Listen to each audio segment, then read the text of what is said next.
Hello दोस्तों, आज जो है हम एडवांस अकाउंटिंग का जो है रिवीजन स्टार्ट करने जा रहे हैं फ्रॉम द यूनिट नंबर 1।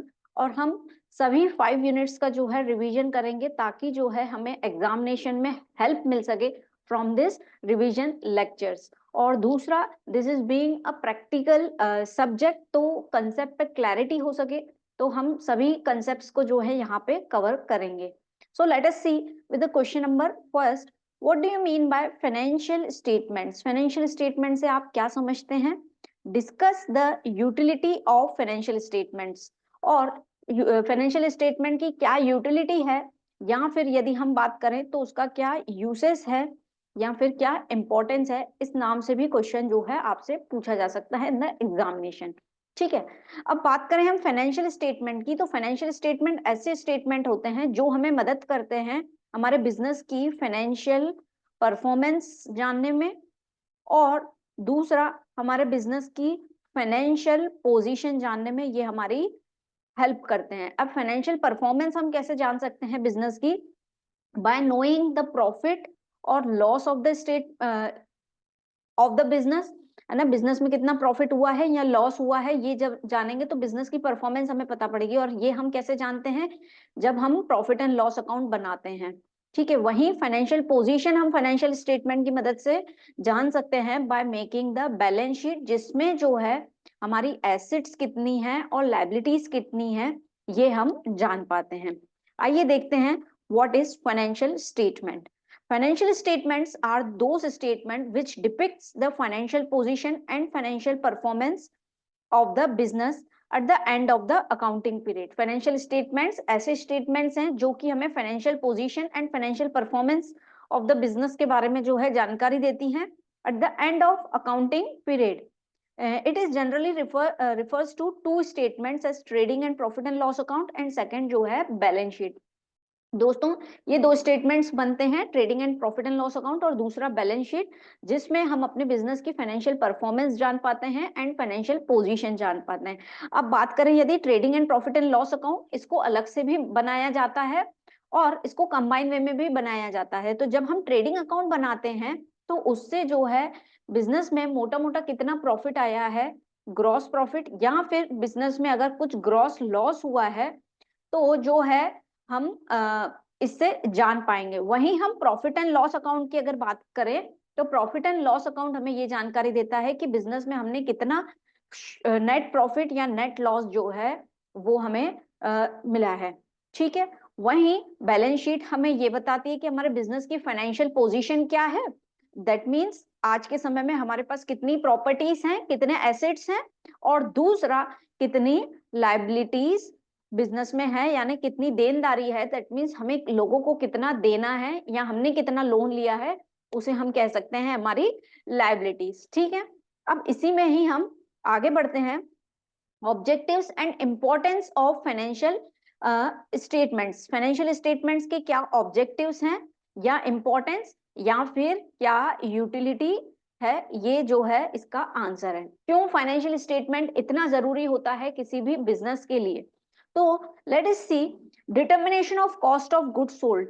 ये जानने के लिए कि हमने जो गुड्स बेचा है उसका खर्चा कितना आया है, उसका कॉस्ट कितना आया है, इस फाइनेंशियल स्टेटमेंट से हमें ये जानकारी मिलती है। तो आपको ध्यान हो तो 11th 12th में प्लस बीकॉम में भी हमने ये देखा है calculation of cost of goods sold. जो गुड्स हमने बेचे हैं उसका एक्सपेंसेस कितना है, कॉस्ट कितना है, वो हम निकालते हैं by cost of goods sold. ठीक है, अभी भी हम रिवाइज करेंगे इन द प्रैक्टिकल सेशन। फिर to know gross profit and gross loss of the business. Gross profit और ग्रॉस लॉस जानते हैं हम बाय फाइनेंशियल स्टेटमेंट, और वो कैसे जान पाएंगे? By making trading account. Trading account से जो है हम ये जान पाएंगे कि हमारा ग्रॉस प्रॉफिट हुआ है हमें कि ग्रॉस लॉस हुआ है। यानी हम एक मोटे तौर पे अंदाजा लगा लेते हैं कि इतना प्रोडक्शन हुआ है, इतना स्टॉक हमारे पास है, इतना हमने एक्सपेंसेस किया है, तो जो है हमें प्रॉफिट हो रहा है कि लॉस हुआ है। उसमें सभी एक्सपेंसेस इंक्लूड नहीं करते हैं। फिर to know about operating expenses, ये जानकारी लेते हैं कि हमारे बिजनेस के क्या ऑपरेटिंग एक्सपेंसेस हैं, यानी बिजनेस को चलाने के लिए हमें कौन कौन से एक्सपेंसेस देने पड़ रहे हैं, उसे हम कहते हैं ऑपरेटिंग एक्सपेंसेस। जैसे कि आपके ऑपरेटिंग एक्सपेंसेस में जो है आपका सेलिंग एक्सपेंसेस आ जाएगा, है ना, जो गुड्स को बेचने के समय आपने खर्चा किया है, कुछ एडमिनिस्ट्रेटिव लेवल पे खर्चा किया है, तो बिजनेस को ऑपरेट करने के लिए जो आपने एक्सपेंसेस किए हैं, तो फाइनेंशियल स्टेटमेंट हमें ये बताते हैं कि आपने कितना ऑपरेटिंग एक्सपेंसेस किए हैं। वहीं knowledge of net profit and net loss, और नेट लॉस, आपको नेट प्रॉफिट हुआ है बिजनेस में कि लॉस हुआ है, ये जानकारी हमें मिलती है by making profit and loss account, या जिसे हम कहते हैं income statement. Profit and loss account का दूसरा नाम क्या है? That is income statement. ठीक है, नेक्स्ट यदि हम बात करें to know about the various accounting ratios, बहुत सारे अकाउंटिंग रेशियोज के बारे में जो है हमें जानकारी मिल पाती है जब हम फाइनेंशियल स्टेटमेंट बना पाते हैं। कि फॉर एग्जांपल प्रॉफिटेबिलिटी रेशियो निकलते हैं कि ग्रॉस प्रॉफिट रेशियो हमारा कितना है, दैट मीन्स हम परसेंटेज में कितना अर्न कर रहे हैं। एक्चुअली तो वही है ना, अमाउंट में यदि हम कंपैरिजन भी करेंगे तो उससे एक्चुअल एस्टिमेट नहीं हो पाएगा कि हमारा प्रॉफिट कितना है ना। अगर हमारा प्रॉफिट इस बार इंक्रीज भी हुआ है तो कहीं ना कहीं हमने कैपिटल भी ज्यादा लगाई होगी, है ना। तो जो है इसलिए प्रॉफिटेबिलिटी रेशियो निकाला जाता है gross profit upon net sales into 100, इस तरीके से। वैसे ही नेट प्रॉफिट रेशियो निकाला जाता है, ऐसे ही करंट एसेट्स और करंट लायबिलिटीज के लिए लिक्विडिटी रेशियो निकाला जाता है। तो ये रेशियोज के बारे में जो है हमें जानकारी मिल पाती है, दैट मीन्स वेरियस आइटम्स के बीच में क्या रिलेशन है, कितनी ग्रोथ हो रही है इन द परसेंटेज टर्म्स, वो भी हमें जानकारी मिलती है। Then to know about the solvency position of the business, business की क्या सॉल्वेंसी पोजीशन है, बिजनेस कितना सॉल्वेंट है लोगों को पे करने के लिए, ये हमें जानकारी मिल पाती है by making the this financial statements. जब हम ये स्टेटमेंट्स बनाते हैं तो हम जब एसेट्स एंड लायबिलिटीज वाला स्टेटमेंट बनाते हैं वहां से हम ये जान पाते हैं कि हमारे कितने डेट हैं, यानी हमारी कितनी लायबिलिटीज हैं, लोगों को कितना पे करना है। और दूसरा यहाँ पे हमें ये पता पड़ता है हमारी कितनी इक्विटी है, दैट मीन्स हमारे पास कितना कैपिटल है लोगों को देने के लिए, दैट मीन्स हमारे पास पर्याप्त डेट इक्विटी रेशियो है कि नहीं है। तो सॉल्वेंसी पोजीशन जान सकते हैं बिजनेस की। फिर to know about the assets and liabilities of the business, business की एसेट्स एंड लायबिलिटीज के बारे में नॉलेज होता है कि कितना लोगों को देना है, कितना लोगों से ले सकते हैं, हमारे पास कितनी कैश है, कितनी प्रॉपर्टी है, ये सब चीजें जो है हम फाइनेंशियल स्टेटमेंट की मदद से जो है जान सकते हैं। तो कुल मिला के फाइनेंशियल स्टेटमेंट जो है the ultimate objective of preparing financial statement of any business entity is to know about its operating position and financial soundness. तो कुल हमारे बिजनेस का अल्टीमेट ऑब्जेक्टिव क्या है, ये जानना कि हमारे बिजनेस जो है फाइनेंशियली कितना साउंड है, दैट मीन्स फाइनेंशियली एक्सपेंसेस देने के लिए कितना कैपेबल इनफ है लोगों को। ओके अब यहाँ पर हमने क्या देखा कि फाइनेंशियल स्टेटमेंट्स क्या होते हैं। Financial statements are those statements जो कि हमें मदद करते हैं फाइनेंशियल परफॉर्मेंस जानने के लिए, और दूसरा financial position of the business. और वो हम कैसे जान सकते हैं? Bye preparing profit and loss account and balance sheet से जो है हम ये जान सकते हैं किसी भी अकाउंटिंग ईयर के एंड में कि हमारे बिजनेस की क्या पोजीशन है या परफॉर्मेंस है पर्टिकुलरली समय में। ठीक है, अब बढ़ते हैं हम नेक्स्ट क्वेश्चन की तरफ। What do you understand by financial statements? Who are the users of financial statement? अब financial statement को यूज कौन करता है, किनके लिए financial statements जो हैं उपयोगी हैं, हमें उस पर बात करनी है। यदि क्वेश्चन आएगा what do you understand by financial statement, तो ये तो हमने क्वेश्चन नंबर 1 में जो है ऑलरेडी समझ लिया है, और आएगा तो हम उसमें लिख लेंगे। और इसके अलावा जो है अब हम देखते हैं users of financial statement, that means ये फाइनेंशियल स्टेटमेंट जो है किन किन के लिए यूजफुल है। तो सबसे पहले यदि हम बात करें तो लॉन्ग टर्म क्रेडिटर्स, ऐसे क्रेडिटर्स जिनसे हमने उधारी ली है, लोन लिया है लॉन्ग टर्म के लिए, यानी लंबे समय के लिए जिनसे हमने लोन लिया है। ये बैंक्स हो सकती हैं, कोई इंडिविजुअल हो सकता है, ओके, या फिर कोई फाइनेंशियल इंस्टीट्यूशन भी हो सकती है जिनसे हमने लंबे अवधि के लिए या लॉन्ग टर्म के लिए जो है हमने लोन लिया है, may be 5 years, may be 10 years ऐसे। फिर इनके लिए फाइनेंशियल स्टेटमेंट्स इंफॉर्मेशन जो है क्यों जरूरी है? क्योंकि उनको ये पता पड़ेगा कि बिजनेस जो है बिजनेस की अर्निंग कैपेसिटी क्या है। यदि उनको पता है कि बिजनेस की अर्निंग कैपेसिटी जो है अच्छी है, तो उनको जो है एक तसल्ली रहेगी कि हमारा लोन जो है रीपे कर देगा ये बिजनेस, है ना। तो इसलिए जो है उनके लिए ये यूजफुल हो जाता है। अब शॉर्ट टर्म क्रेडिटर्स के लिए यूजफुल क्यों होता है financial statement?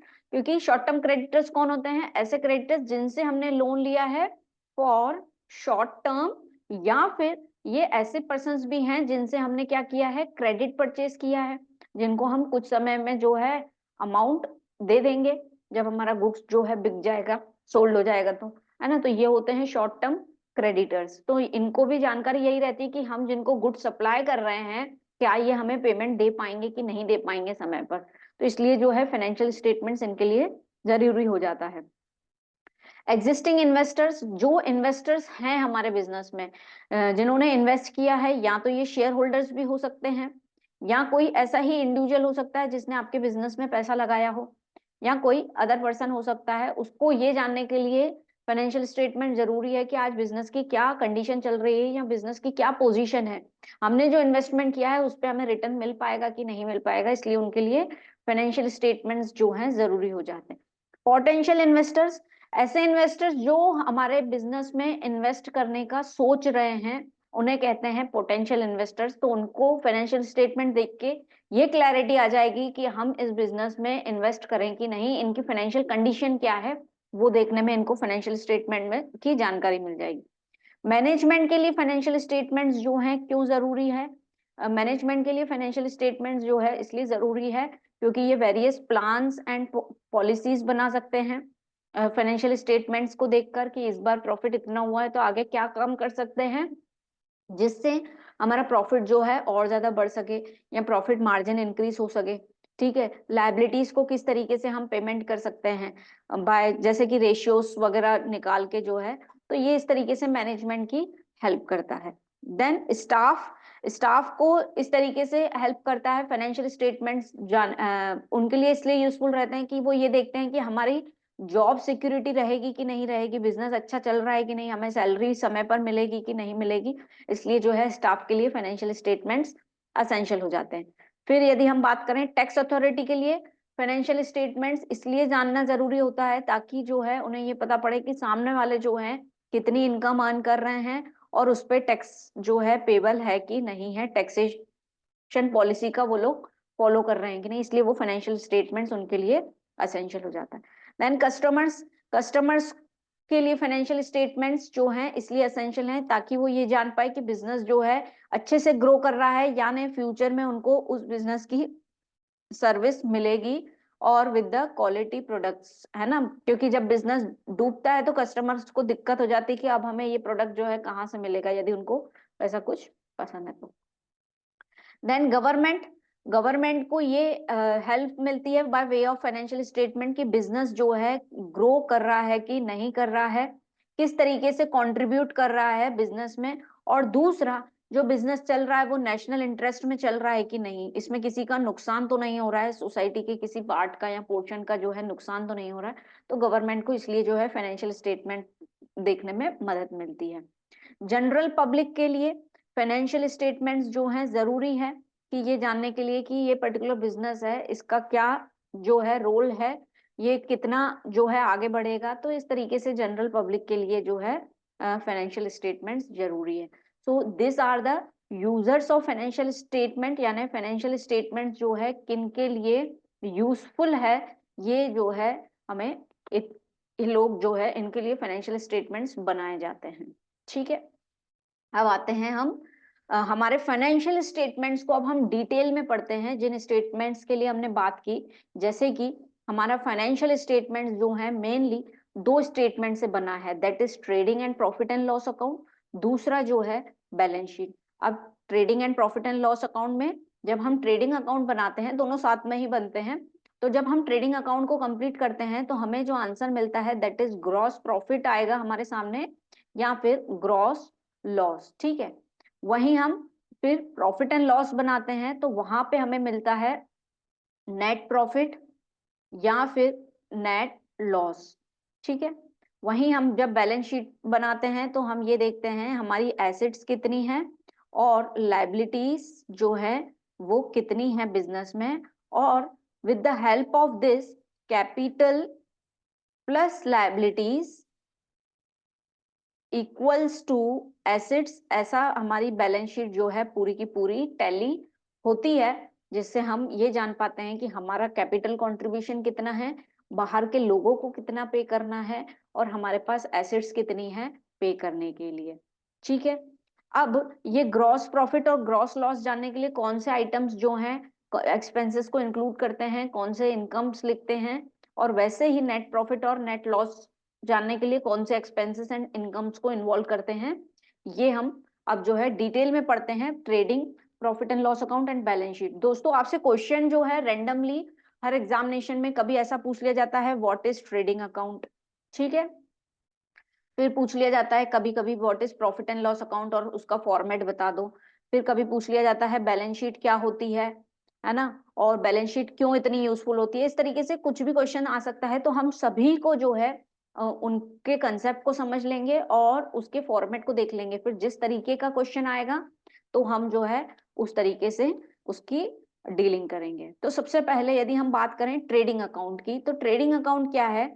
It is a account which is used to find out gross profit or gross loss, expenses which are directly concerned with production और purchase of goods are taken into consideration. जब हम trading account बनाते हैं तो ये हमें result में तो ग्रॉस प्रॉफिट या ग्रॉस लॉस देते हैं, लेकिन उसमें लिखते क्या है, तो एक्सपेंसेस जो कि डायरेक्टली हमारे प्रोडक्शन से रिलेटेड या परचेज ऑफ गुड्स से रिलेटेड है, वही एक्सपेंसेस जो है हम इसमें लिखते हैं। कुल मिला के हम ट्रेडिंग अकाउंट में जो हमने हमारे पास ऑलरेडी स्टॉक है, इसके अलावा जो हमने परचेज किया है, इस पे जो खर्चा आया है वो ये इंक्लूड करते हैं, और दूसरी हमारी इनकम क्या होगी, सेल्स कितनी है और बचा हुआ स्टॉक कितना है, इसकी कैलकुलेशन करते हैं, और उसी से ही हमारा ट्रेडिंग अकाउंट बनता है, जिससे हम ये जान पाते हैं कि हमने जितना खर्चा किया है, जो गुड्स परचेज किए हैं, उस पे हमने कितना अर्न किया है। अभी हम उसका फॉर्मेट भी देखेंगे, ठीक है। इसमें हम देखें इंपॉर्टेंस और utility of trading account. Trading account क्यों इंपॉर्टेंट है? तो ट्रेडिंग अकाउंट हमें ये मदद करता है कि हमारा ग्रॉस प्रॉफिट और ग्रॉस लॉस कितना है ये जानने में। फिर to know about direct expenses incurred. Trading account में आपके जितने भी डायरेक्ट एक्सपेंसेस हैं वो आते हैं। इनडायरेक्ट एक्सपेंसेस जो हैं आपके प्रॉफिट एंड लॉस अकाउंट में आते हैं। डायरेक्ट एक्सपेंसेस यानी ऐसे एक्सपेंसेस जो आपने प्रोडक्शन करते हुए कुछ खर्चा किया है या गुड्स को परचेज करते हुए जो है आपने खर्चा किया है। यूजली इसको कैसे आइडेंटिफाई करते हैं, ये ऐसे एक्सपेंसेस होते हैं कि आपके फैक्ट्री गेट तक जब तक गुड्स नहीं पहुंचता है तब तक जो भी एक्सपेंसेस होते हैं वो डायरेक्ट एक्सपेंसेस होते हैं, ठीक है। जैसे आपका कोई रॉ मटेरियल आ रहा है तो आपने कोई ट्रांसपोर्टेशन से आ रहा होगा तो आपने उसके लिए ऑक्ट्रॉय चार्जेस दिए होंगे, या कुछ फ्यूल डलवाया होगा ट्रांसपोर्टेशन वे में, है ना। और जब गुड्स आ रहे हैं तो आपने क्या दी होगी, लेबर को वेजेस दिए होंगे, तो ये डायरेक्ट एक्सपेंसेस होते हैं। तो ट्रेडिंग अकाउंट में जो है आपको ये जानने को मिलता है कि आपके डायरेक्ट एक्सपेंसेस कौन कौन से आपने खर्चे किए हैं, इसके बारे में जानकारी। To identify opening and closing stock, आपके पास स्टॉक अवेलेबल कितना है एट द ईयर बिगनिंग में एंड एट द एंड में आपके पास स्टॉक कितना बच रहा है, इसकी जानकारी जो है ट्रेडिंग अकाउंट देता है। और जब ये इंफॉर्मेशन हमें मिलती है तो हम फ्यूचर में उसके अकॉर्डिंग जो है प्लान आउट कर सकते हैं कि ओपनिंग स्टॉक यदि ज्यादा बच रहा है तो हम परचेज जो है हमारा कम कर लें नेक्स्ट ईयर, और या फिर जो है हमारे पास स्टॉक जो है कम ही बच रहा है ना, तो हम ये कोशिश करें कि हमारे पास स्टॉक इतना अवेलेबल होना चाहिए कि नेक्स्ट जब तक परचेज हो रहा है तब तक वो स्टॉक चलना चाहिए। तो इसलिए जो है हमें स्टॉक के बारे में जानकारी मिल जाती है। Helpful in taking future actions, ये हमें मदद करता है फ्यूचर एक्शंस लेने में, ठीक है। Made in a year, trading account जो है यूजली एक साल में बनाया जाता है इन द अकाउंटिंग पीरियड। तो ये जो है ट्रेडिंग अकाउंट के यूटिलिटी एंड इम्पोर्टेंस है। अब ऐसे ही हम प्रॉफिट एंड लॉस अकाउंट के भी देख लेते हैं। प्रॉफिट एंड लॉस अकाउंट कैसा अकाउंट है?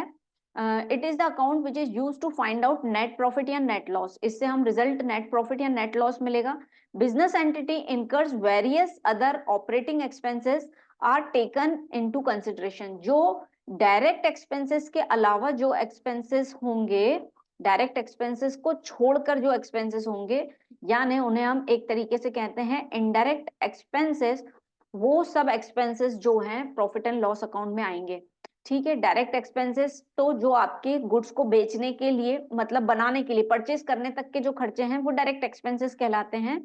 और बाकी के जितने भी एक्सपेंसेस यानी आपने लोगों को सैलरी दी है, आपने एसेट्स पे डेप्रिसिएशन लगाया है, कैपिटल पे इंटरेस्ट दिया है, एडवर्टाइजमेंट किया है, उसका खर्चा, डिस्काउंट दिया है, ये सब चीजें जो है इनडायरेक्ट एक्सपेंसेस हैं और ये सब जो है प्रॉफिट एंड लॉस अकाउंट में जो है मैनेज होते हैं। नेक्स्ट देखते हैं इंपॉर्टेंस और utility of profit and loss account जो है क्यों इंपॉर्टेंट है। तो सबसे पहले तो हम प्रॉफिट एंड लॉस अकाउंट से नेट प्रॉफिट या नेट लॉस जान सकते हैं, ये हमें मदद करता है नेट प्रॉफिट या नेट लॉस जानने में। To exercise control on indirect expenses, हमारे खर्चे कितने आ रहे हैं उस पर कंट्रोल करना जो है हम प्रॉफिट एंड लॉस अकाउंट से ये पता पड़ेगा कि कितना इनडायरेक्ट एक्सपेंसेस हो रहे हैं, तो कहीं ज्यादा तो नहीं हो रहे हैं, या कितनी सैलरी दे रहे हैं हम लोगों को, कितना कमीशन दे रहे हैं, हर इनडायरेक्ट एक्सपेंस की हमें जानकारी हो जाती है, तो उस पे जो है हम निगरानी रख सकते हैं। अब ये एक्सपेंसेस जो हैं 3 तरीके के होते हैं indirect expenses, administrative expenses, selling and distribution expenses and financial expenses. यानी एडमिनिस्ट्रेटिव लेवल पे आपने कितना लोगों को सैलरी दिया है, इस तरीके के खर्चे जो है आपका जो है एडमिनिस्ट्रेटिव। वहीं सेलिंग एंड डिस्ट्रीब्यूशन में आपने एडवर्टाइजमेंट किया है ना, प्रोडक्ट को जो है प्रमोट करने के लिए जो आपने खर्चा किया है वो आपका सेलिंग एंड डिस्ट्रीब्यूशन एक्सपेंसेस में आ जाएगा। फिर फाइनेंशियल एक्सपेंसेस में जो है आपने यदि शेयर्स इशू किए हैं और उसके बेसिस पे किसी को डिस्काउंट दिया है ना, discount on issue of shares, इस तरीके के कुछ फाइनेंशियल या कुछ इंटरेस्ट का पेमेंट किया है या इंटरेस्ट की इनकम मिली है, वो फाइनेंशियल इनकम में आ जाएगा। तो ये जो है इनडायरेक्ट एक्सपेंसेस जो हैं 3 टाइप के होते हैं, administrative, selling and financial expenses.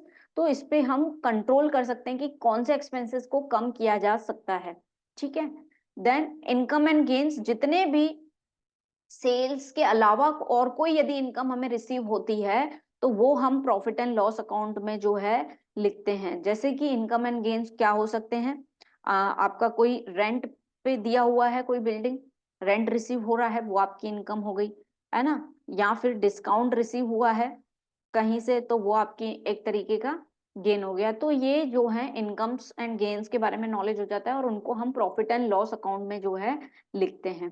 Then useful in preparation of balance sheet, balance sheet बनाने में जो है ये आपको मदद करता है, क्योंकि जब हम बैलेंस शीट बनाते हैं तो कैपिटल में क्या करते हैं, प्रॉफिट ऐड कर देते हैं और यहाँ पे इंटरेस्ट ऑन कैपिटल भी ऐड कर देते हैं, और यदि आपकी ड्राइंग्स हुई हैं या इंटरेस्ट ऑन ड्राइंग है तो वो हम लेस कर देते हैं। तो ये जानकारी हमें किससे मिलती है, प्रॉफिट एंड लॉस अकाउंट से, इसलिए ये हमें बैलेंस शीट बनाने में भी मददगार होते हैं, ठीक है।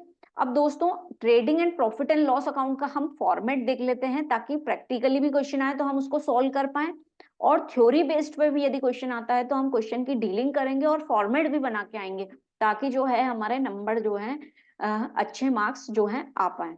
तो हम इसका फॉर्मेट बनाते हैं, आप भी जो है कॉपी पेन निकाल लीजिए, trading and profit and loss account और इसका फॉर्मेट पर्टिकुलर अमाउंट, ठीक है। ये हो गया हमारा क्रेडिट साइड का and this is for our debit side, ठीक है। स्टार्ट करते हैं हम trading and profit and loss account. Format याद रहता है तो जब क्वेश्चन आएगा हमारे सामने फॉर्मेट हमें पता है तो हम उसके अकॉर्डिंग क्वेश्चन जो है कर लेंगे, ठीक है। तो सबसे पहले आपका आ जाएगा टू ओपनिंग स्टॉक, और trading and profit and loss account हम साथ में बना रहे हैं। हो सकता है क्वेश्चन आपसे सिर्फ ट्रेडिंग का पूछ लिया जाए या सिर्फ प्रॉफिट एंड लॉस अकाउंट का भी पूछ लिया जाए, या साथ में भी पूछ सकते हैं। टू ओपनिंग स्टॉक जो भी रहेगा वो लिखेंगे, ओके। आप साथ में बनाते जाइए।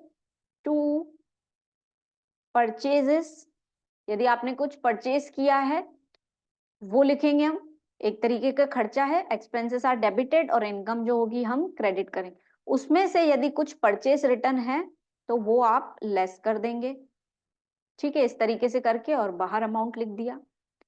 फिर जो है आपके आ जाएंगे डायरेक्ट एक्सपेंसेस, जो हमने अभी डिस्कस किए थे थ्योरी में कि डायरेक्ट एक्सपेंसेस कौन से हो जाएंगे, फैक्ट्री गेट तक या गुड्स को परचेज करने तक जो खर्चे हो गए वो आपके डायरेक्ट एक्सपेंसेस हो जाएंगे। इसमें लिखिए आप कुछ एक्सपेंसेस लिख लेते हैं हम, वेजेस, ऑक्ट्रॉय, कैरेज इनवर्ड, ठीक है, फ्यूल, पावर।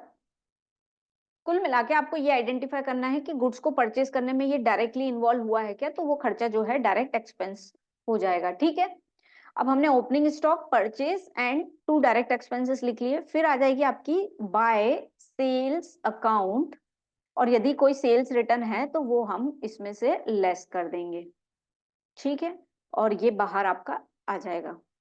फिर जो है यदि आपका कोई क्लोजिंग स्टॉक बचा है एट द ईयर एंड में, ये जाहिर सी बात है जितना हमने खरीदा है पूरा का पूरा बिकेगा क्या, जरूरी नहीं है।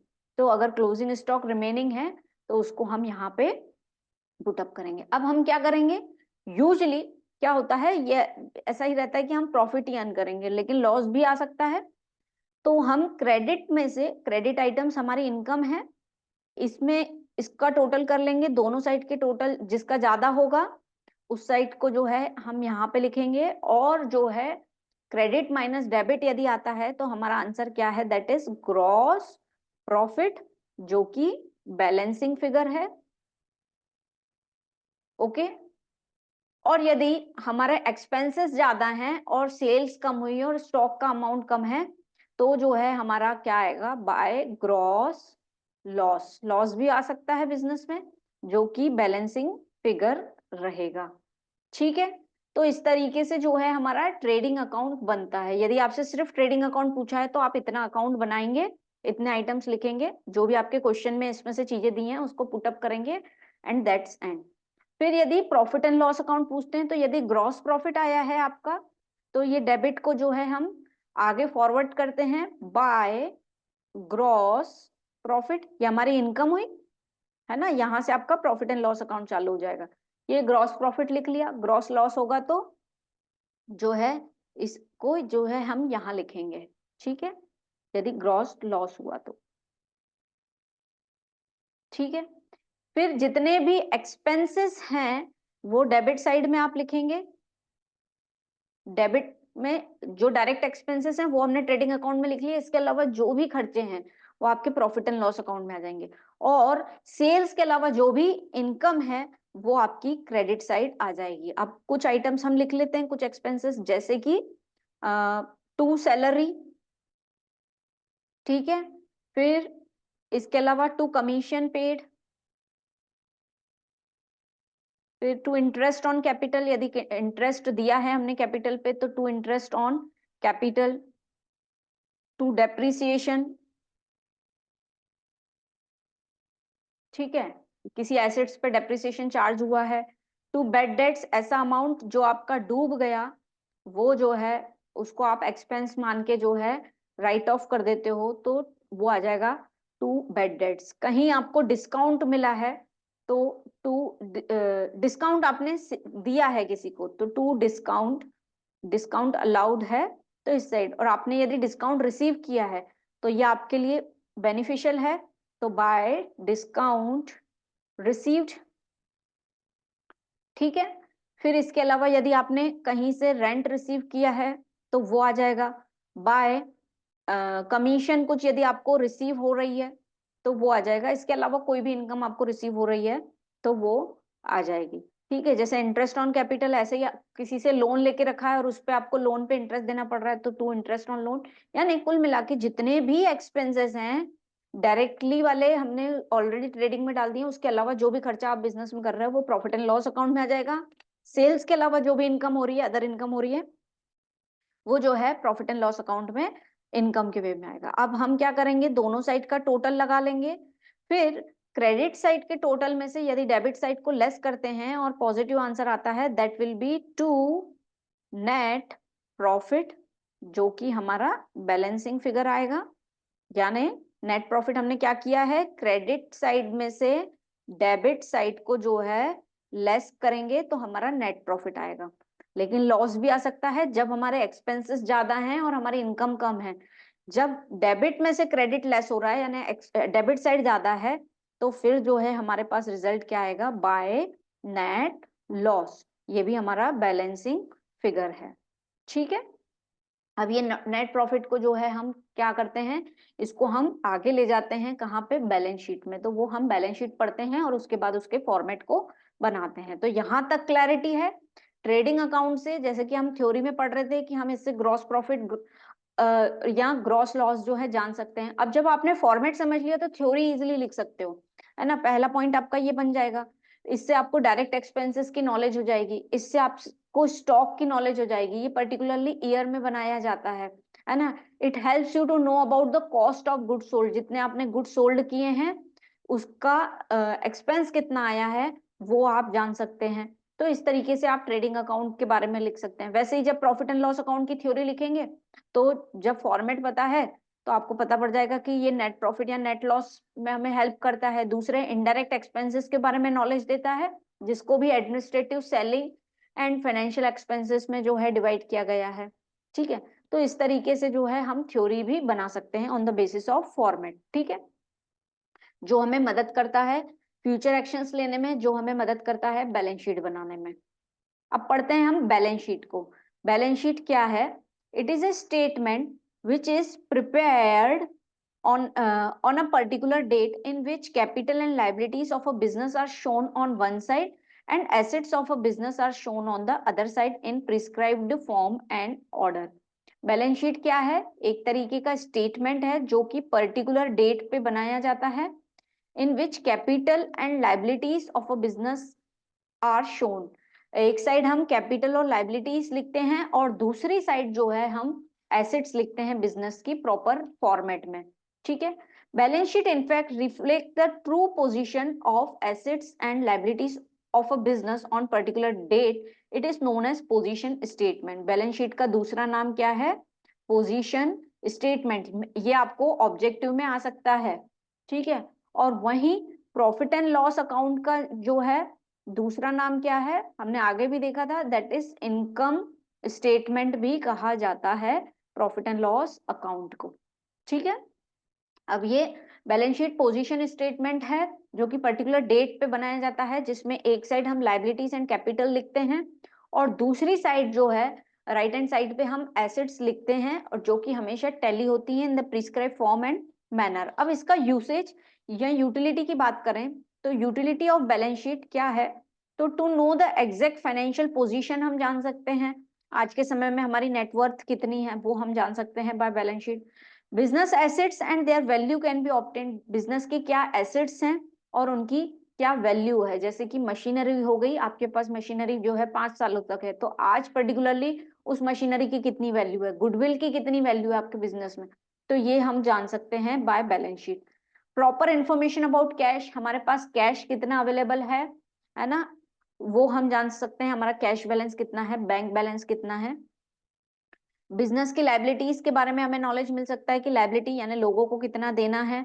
कैपिटल एम्प्लॉयड यानी कितना कैपिटल जो है आपने लगाया है आपके बिजनेस में, इसकी मदद जो है आप बैलेंस शीट की मदद से हम ये जान सकते हैं। अर्निंग कैपेसिटी, बिजनेस की अर्निंग कैपेसिटी क्या है वो हम जो है बैलेंस शीट से जान सकते हैं। जैसे कि अभी हमने बात की थी कि हम क्या करते हैं, कैपिटल में हम ऐड कर देते हैं प्रॉफिट, और इस कैपिटल पे यदि इंटरेस्ट अर्न किया है तो वो इंटरेस्ट ऑन कैपिटल जो है ऐड कर देते हैं, और यदि ड्राइंग्स हैं या इंटरेस्ट ऑन ड्राइंग्स हैं तो उनको जो है हम लेस कर देते हैं। तो ये हमारा जो है एक्चुअल कितना कैपिटल हमने एम्प्लॉय किया, कितना कैपिटल है हमारे पास, ये इसकी हमें जानकारी मिल जाती है, और हमारी अर्निंग कैपेसिटी क्या है ये हम जान पाते हैं। ठीक है, then valuation of goodwill, goodwill की वैल्यूएशन कर पाते हैं कि जो एक गुडविल क्या है, एक इंटेंजिबल एसेट है। हमारे बिजनेस में हमारा नाम कितना है, उसका पैसा हमें कितना मिलेगा, उसी को ही हम गुडविल कहते हैं। तो इसकी वैल्यू जो है हम बैलेंस शीट के माध्यम से निकाल सकते हैं। तो दिस हेल्प्स अस कि बैलेंस शीट जो है हमें मदद करती है ओवरऑल हमारे बिजनेस की फाइनेंशियल पोजीशन को जानने में। ठीक है, इसके बाद यदि हम बात करें help creditors to assess the solvency of the business, ये क्रेडिटर्स को जो है मदद करता है ये जानने में कि हमारी सॉल्वेंसी पोजीशन क्या है। दैट मीन्स हम कितने सॉल्वेंट हैं, लोगों को पे करने के लिए हमारे पास पर्याप्त पैसा है कि नहीं, ये जो है क्रेडिटर्स को जानकारी मिल जाती है हमारे बैलेंस शीट देखकर। ठीक है, अब हम फॉर्मेट यदि देखें बैलेंस शीट का तो बहुत आसान है। सबसे पहले फॉर्मेट ऑफ बैलेंस शीट में आपका कॉलम्स बन जाएंगे, लाइबिलिटीज अमाउंट, एसेट्स अमाउंट और बैलेंस शीट एज ऑन, और जो भी डेट रहेगी 31 दिसंबर है आपका अकाउंटिंग ईयर तो 31 दिसंबर, 31 मार्च है तो वो आ जाएगा। और जितनी भी एसेट्स हैं वो आप एसेट्स के नीचे अंडर लिखेंगे, और जितनी भी लाइबिलिटीज हैं वो लाइबिलिटीज के अंदर लिखेंगे। तो सबसे पहले आपका आ जाएगा, यदि कोई शेयर कैपिटल है या आपके पास इंडिविजुअल लेवल पे हम लिख लेते हैं, तो कोई भी कैपिटल है तो वो आ जाएगी। कैपिटल में आपका नेट प्रॉफिट है तो वो ऐड हो जाएगा। फिर इंटरेस्ट ऑन कैपिटल ऐड हो जाएगा, ड्राइंग लेस हो जाएगी एंड इंटरेस्ट ऑन ड्राइंग भी लेस हो जाएगी। ठीक है, तो आपका एक्चुअल कैपिटल जो है यहाँ हमें पता पड़ जाएगा। फिर कोई क्रेडिटर्स हैं जिनको पेमेंट देना है वो लिख लेंगे, कोई लॉन्ग टर्म लोन लिया है तो वो आ जाएंगे, कोई रिजर्व्स हैं है ना तो वो आ जाएंगे। तो इस तरीके से लाइबिलिटीज में ये आइटम यानी जो भी हमें पेमेंट करना है वो आपका लाइबिलिटीज साइड आ जाएगा। और वहीं एसेट्स की यदि हम बात करें तो आपके फिक्स्ड एसेट्स आ जाएंगे। फिक्स्ड एसेट्स में कौन कौन से एसेट्स आएंगे, आपके मशीनरी हो गई है ना, बिल्डिंग हो गई, लैंड हो गया, प्लांट एंड बिल्डिंग के नाम से भी आ जाता है। इसके अलावा यदि हम बात करें फिक्स्ड एसेट्स में आपकी जो है ये होगा। ठीक है, फिर हम लिखते हैं करंट एसेट्स। करंट एसेट्स की यदि हम बात करें तो आपके डेटर्स कितने हैं, बिल्स रिसीवेबल्स, यहाँ क्रेडिटर्स हैं तो बिल्स पेबल भी आ जाएंगे है ना। फिर यदि हम बात करें कैश कितना है, आपका बैंक बैलेंस कितना है। ओके, तो ये जो है आपके बैलेंस शीट का फॉर्मेट हो गया और इसमें यदि कोई एडजस्टमेंट होता है तो वो हम चीजें यहाँ पे मेंशन करते हैं। तो जितनी भी हमारे पास एसेट्स होंगी वो हम लिखेंगे और जितनी भी लाइबिलिटीज होंगी इसमें आपका एक आ जाता है स्टॉक, और स्टॉक कौन सा आएगा, क्लोजिंग स्टॉक जो है वो मेंशन हो जाता है। कभी भी आपकी एसेट्स और लाइबिलिटीज का बैलेंस जो है हमेशा इक्वल आएगा और जिससे आप ये जान पाएंगे कि आपने क्वेश्चन जो है सही किया है। तो ये इस तरीके से फॉर्मेट बनता है बैलेंस शीट का। ठीक है, यस दोस्तों, अब बढ़ते हैं हम आगे। Meaning of adjustment of financial accounts. अब एडजस्टमेंट ऑफ फाइनेंशियल अकाउंट्स क्या होता है, तो सबसे पहले तो इसका क्वेश्चन जो है एग्जाम में कैसे पूछा जा सकता है थ्योरेटिकल वे में। What do you mean by adjustment of financial accounts, लिख लीजिए आप। What do you mean by adjustment of financial accounts?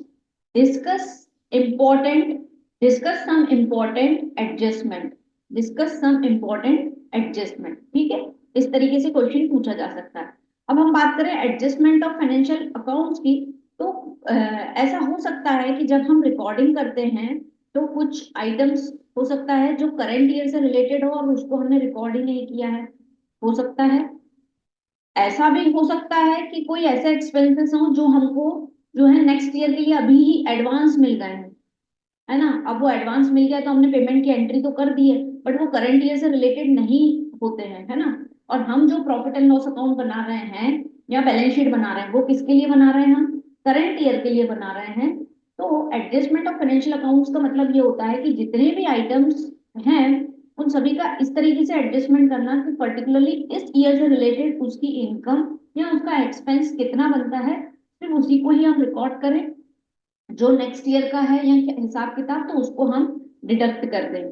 ठीक है, तो इसी को ही बोलते हैं meaning of adjustment of financial account, जिसमें हम वेरियस आइटम को एडजस्ट करते हैं, पर्टिकुलर ईयर की ही हम रिकॉर्डिंग करते हैं। यदि वो पिछले साल से रिलेटेड है तो उसको हटा देंगे, नेक्स्ट ईयर से रिलेटेड है तो उसको हटा देंगे, करंट ईयर की इनकम एंड एक्सपेंसेस को ही लेंगे। ठीक है, और करंट ईयर की भी लेंगे चाहे वो हमें रिसीव हुए हों या नहीं रिसीव हुआ। तो इसका मतलब क्या हुआ, यदि कोई इनकम आपको रिसीव होने वाली थी, फॉर एग्जांपल हम इनकम मान लेते हैं कोई आपको रेंट मिलने वाला था, है ना, 12 मंथ्स का, बट आपको 9 मंथ्स का ही रेंट रिसीव हुआ है, 3 मंथ्स का भी रिसीव नहीं हुआ है, तो हम रिकॉर्डिंग जो करेंगे वो पूरे ईयर की करेंगे। ये लिखेंगे कि 9 मंथ्स का तो हमको रिसीव हो गया है और 3 मंथ्स का जो है हमको मिलने वाला है, जिसे हम कहते हैं एक्रू रेंट करके या एक्रू इनकम कहा जाता है उसको, है ना। वैसे ही कोई एक्सपेंसेस हमें पे करना है, चाहे हमने उसको कैश में पे किया है या नहीं किया है, बट वो यदि इसी साल से रिलेटेड है तो उसको हम हमारे अकाउंटिंग स्टेटमेंट्स में, फाइनेंशियल स्टेटमेंट्स में जो है रिकॉर्ड करेंगे और उसी को ही कहते हैं एडजस्टमेंट ऑफ फाइनेंशियल अकाउंट्स। आइए इसके थ्योरी रीड करते हैं जिससे और क्लैरिटी आएगी। Trial balance helps to check the arithmetic accuracy of the books of accounts before making final accounts for the year. Trial balance हमें मदद करता है अर्थमेटिक चेक एक्यूरेसी चेक करने के लिए फाइनल अकाउंट्स बनाने से पहले हम क्या करते हैं, ट्रायल बैलेंस बनाते हैं, जिसमें जितने भी बैलेंसेस हैं हमारे लेजर के उसके ट्रांसफर कर देते हैं, डेबिट और क्रेडिट बैलेंस जो भी होता है उनको रिकॉर्ड कर देते हैं और वो टैली हो जाता है। लेकिन ऐसा हो सकता है, बट सम एक्सपेंसेस और income of the current year में बी लेफ्ट फ्रॉम रिकॉर्डिंग, ऐसा हो सकता है कि करेंट ईयर की रिकॉर्डिंग हमने नहीं की है, और some items of the next year में get be recorded in the books, या तो हमने करंट ईयर को रिकॉर्ड नहीं किया है या फिर नेक्स्ट ईयर को भी रिकॉर्ड करा है, ऐसा हो सकता है बिल्कुल। The adjustment in an accounting treatment is done for removing amount not related to current year, adjustment उसका किया जाता है जो अमाउंट आपके करंट ईयर से रिलेटेड नहीं है उसको हटाना है, और जो करंट ईयर से रिलेटेड है उसको इंक्लूड करना है, including the items related to current year, और जो करंट ईयर के आइटम्स है उसको इंक्लूड करना है, and correcting the errors in the books, और यदि कुछ एरर्स हैं तो उसमें उसको करेक्शन करना है बिफोर असर्टनिंग प्रॉफिट और loss of the business, profit and loss निकालने से पहले जो है ये पूरे के पूरे एडजस्टमेंट होना चाहिए। ठीक है दोस्तों, एक बार फिर से हम रिवाइज करते हैं, एडजस्टमेंट ऑफ फाइनेंशियल अकाउंट्स क्या है, ऐसे आइटम्स जो कि करंट ईयर से रिलेटेड करते हैं, चाहे वो हमें मिले हों या नहीं मिले हों, या हमने पे किए हों या नहीं पे किए हों, स्टिल हमें उसकी रिकॉर्डिंग करना है, यानी जितने भी आइटम्स करंट ईयर से रिलेटेड है उसको हमें रिकॉर्ड करना है, और बाकी के जितने ईयर्स के दिए हुए हैं उनको उसमें से हटाना है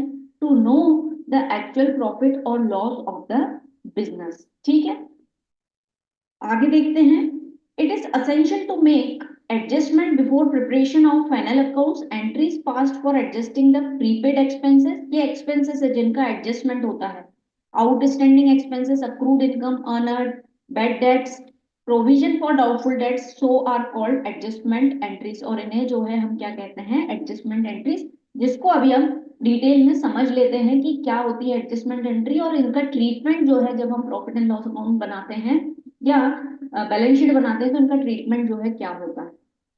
तो let us talk about some important adjustment के बारे में जो है बात करते हैं। इस दोस्तों अब जो है कुछ इम्पोर्टेंट एडजस्टमेंट जो है उसके बारे में हम बात कर लेते हैं। अब ये एडजस्टमेंट जैसे हमने पढ़ा कि outstanding expenses, prepaid expenses, bad debts के लिए प्रोविजन बनाना, ये सब एडजस्टमेंट में आता है। और इन एडजस्टमेंट का जो है यदि हम अकाउंटिंग लेवल पे बात करें तो अकाउंट्स में इनके हमेशा दो ट्रीटमेंट्स होंगे। दो ट्रीटमेंट्स का मतलब ये होगा कि इनकी दो जगह एंट्री होगी। फॉर एग्जाम्पल हम बात करते हैं एक एक करके। क्लोजिंग स्टॉक, क्लोजिंग स्टॉक का मतलब क्या होता है, ऐसा स्टॉक जो ईयर एंड में बच गया है उसे हम कहते हैं क्लोजिंग स्टॉक। ओके, अब क्लोजिंग स्टॉक का ट्रीटमेंट जो है क्या होता है, इसको हम कहाँ रिकॉर्ड करते हैं, सबसे पहले ट्रेडिंग अकाउंट में लिखेंगे, और वो भी कहाँ दिखता है आपको, क्रेडिट साइड में।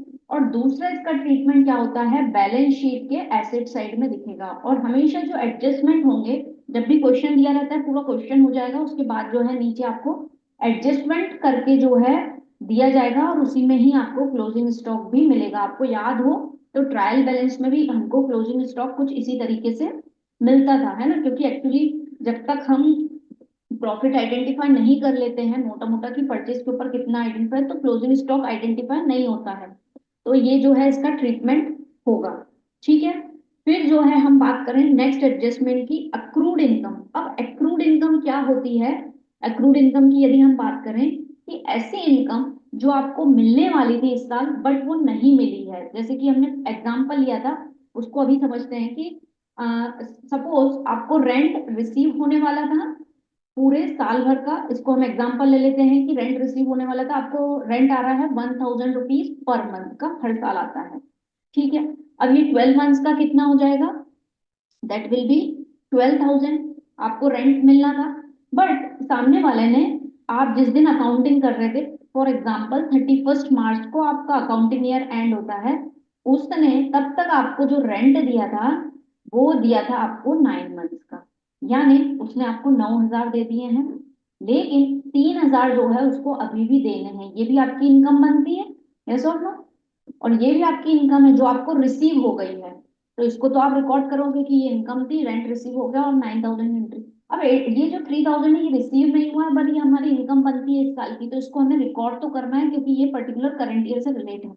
तो इसी को ही हम बोलते हैं एक्रूड इनकम, ऐसी इनकम जो हमें इस पर्टिकुलर ईयर में रिसीव होने वाली थी बट वो नहीं हुई है, उसी को ही हम कहते हैं एक्रूड इनकम।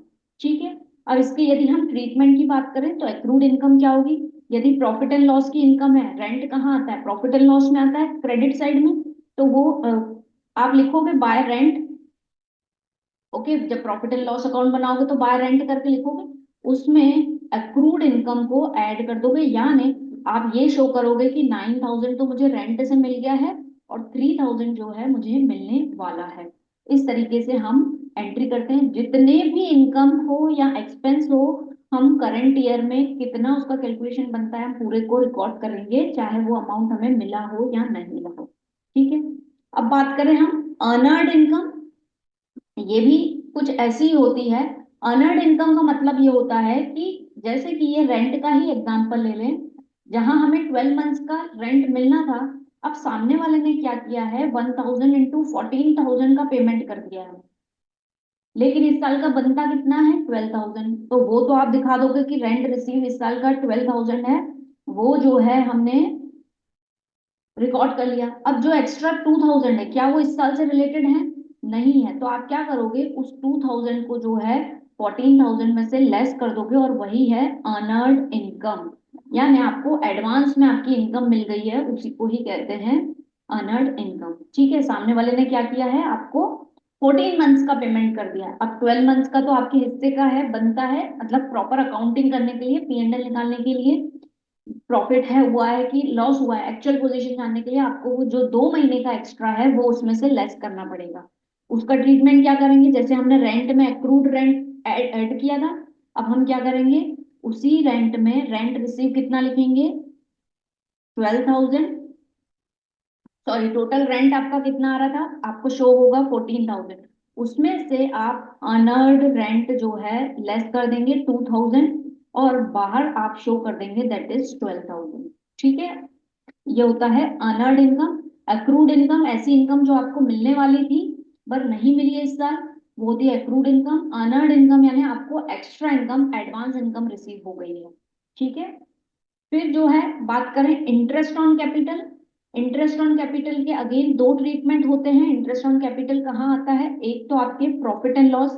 क्या है इंटरेस्ट ऑन कैपिटल, एक्सपेंस है कि इनकम है, एक्सपेंस है, तो P&L अकाउंट के क्या, कहाँ आएगा, डेबिट साइड आएगा। और दूसरा ट्रीटमेंट जो है ये कहाँ जाएगा, आपका जो हम लिखते हैं लाइबिलिटी साइड में, इंटरेस्ट ऑन कैपिटल, कैपिटल में जाके वो क्या होता है, ऐड हो जाता है। किस नाम से, इंटरेस्ट ऑन कैपिटल के नाम से। ठीक है, यहां तक क्लियर है?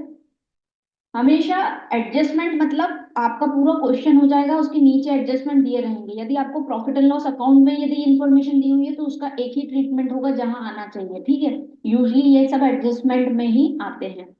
फिर डेप्रिसिएशन की यदि हम बात करें तो डेप्रिसिएशन क्या होता है, एसेट्स पे जो चार्ज होता है उसी को ही डेप्रिसिएशन लगाते हैं, उसकी यूजफुल लाइफ आइडेंटिफाई करने के लिए। ठीक है, हर साल जो उसकी वैल्यू कम होती है उसी को ही हम डेप्रिसिएशन बोलते हैं, है ना, एसेट की वैल्यू जो कम होती है।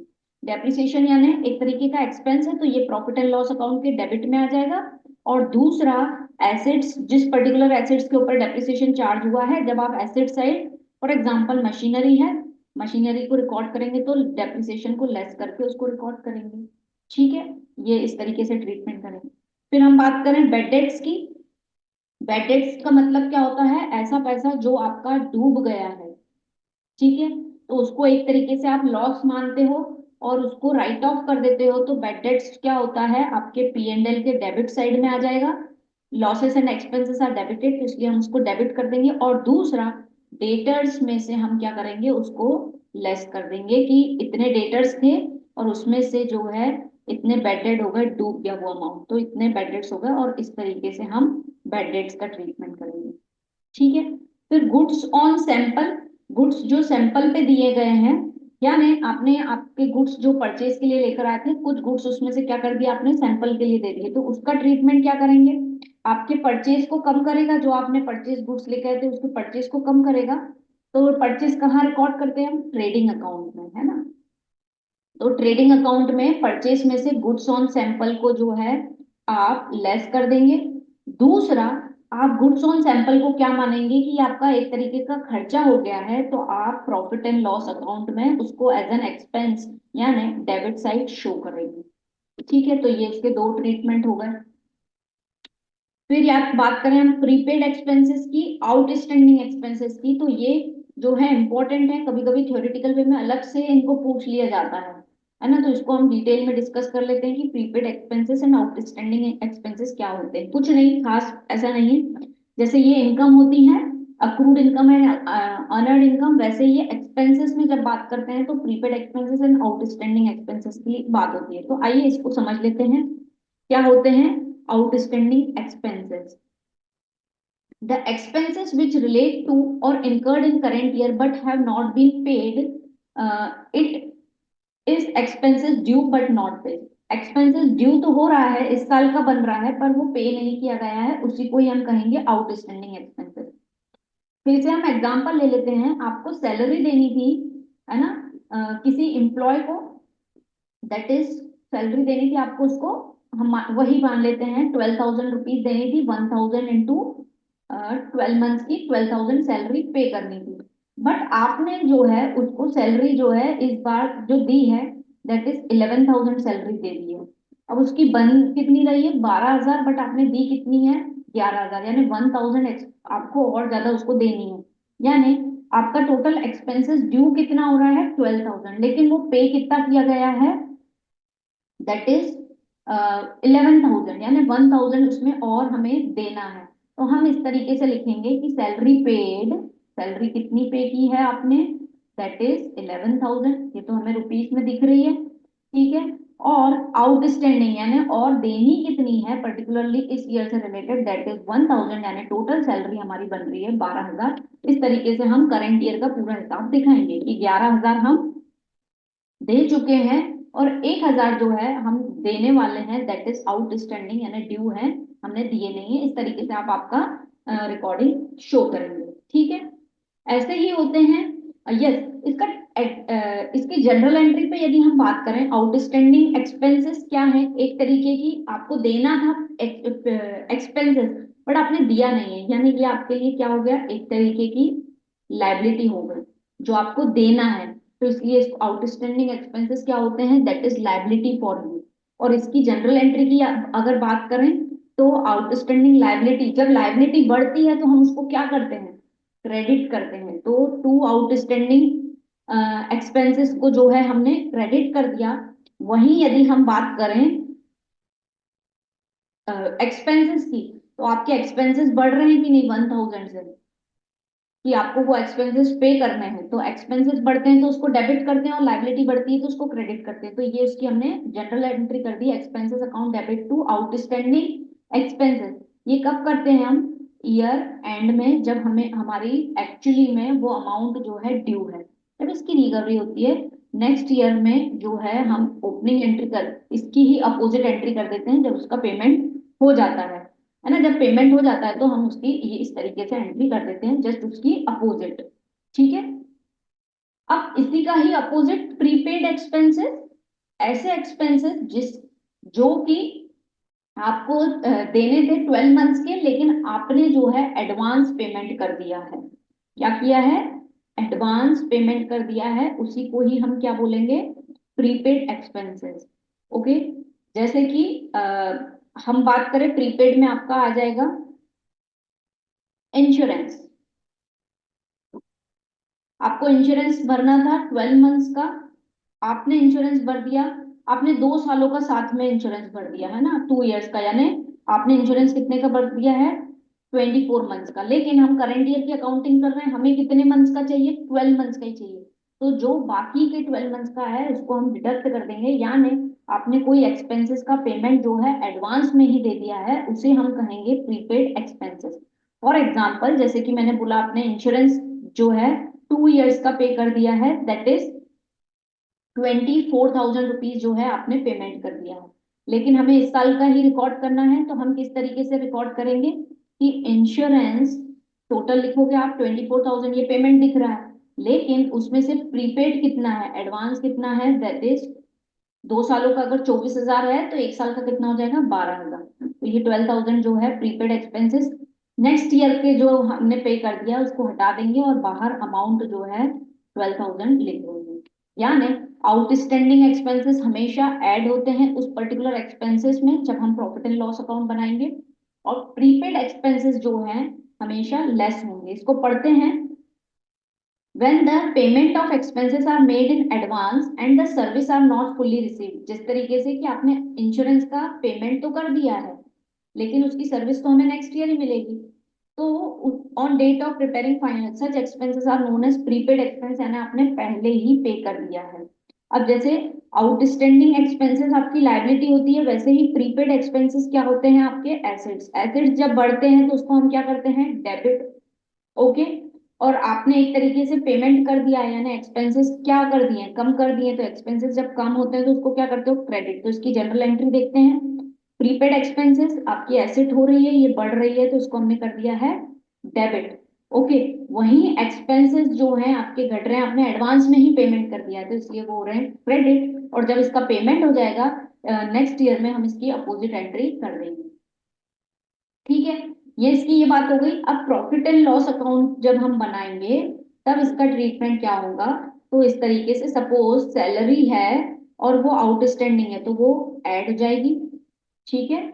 और वहीं यदि प्रीपेड सैलरी, आपने किसी को एडवांस में सैलरी दे दी है तो इस साल की तो नहीं बनती है तो उसको आप लेस कर दोगे। कुल मिला के आपको करंट ईयर का एक्सपेंसेस ही लेना है।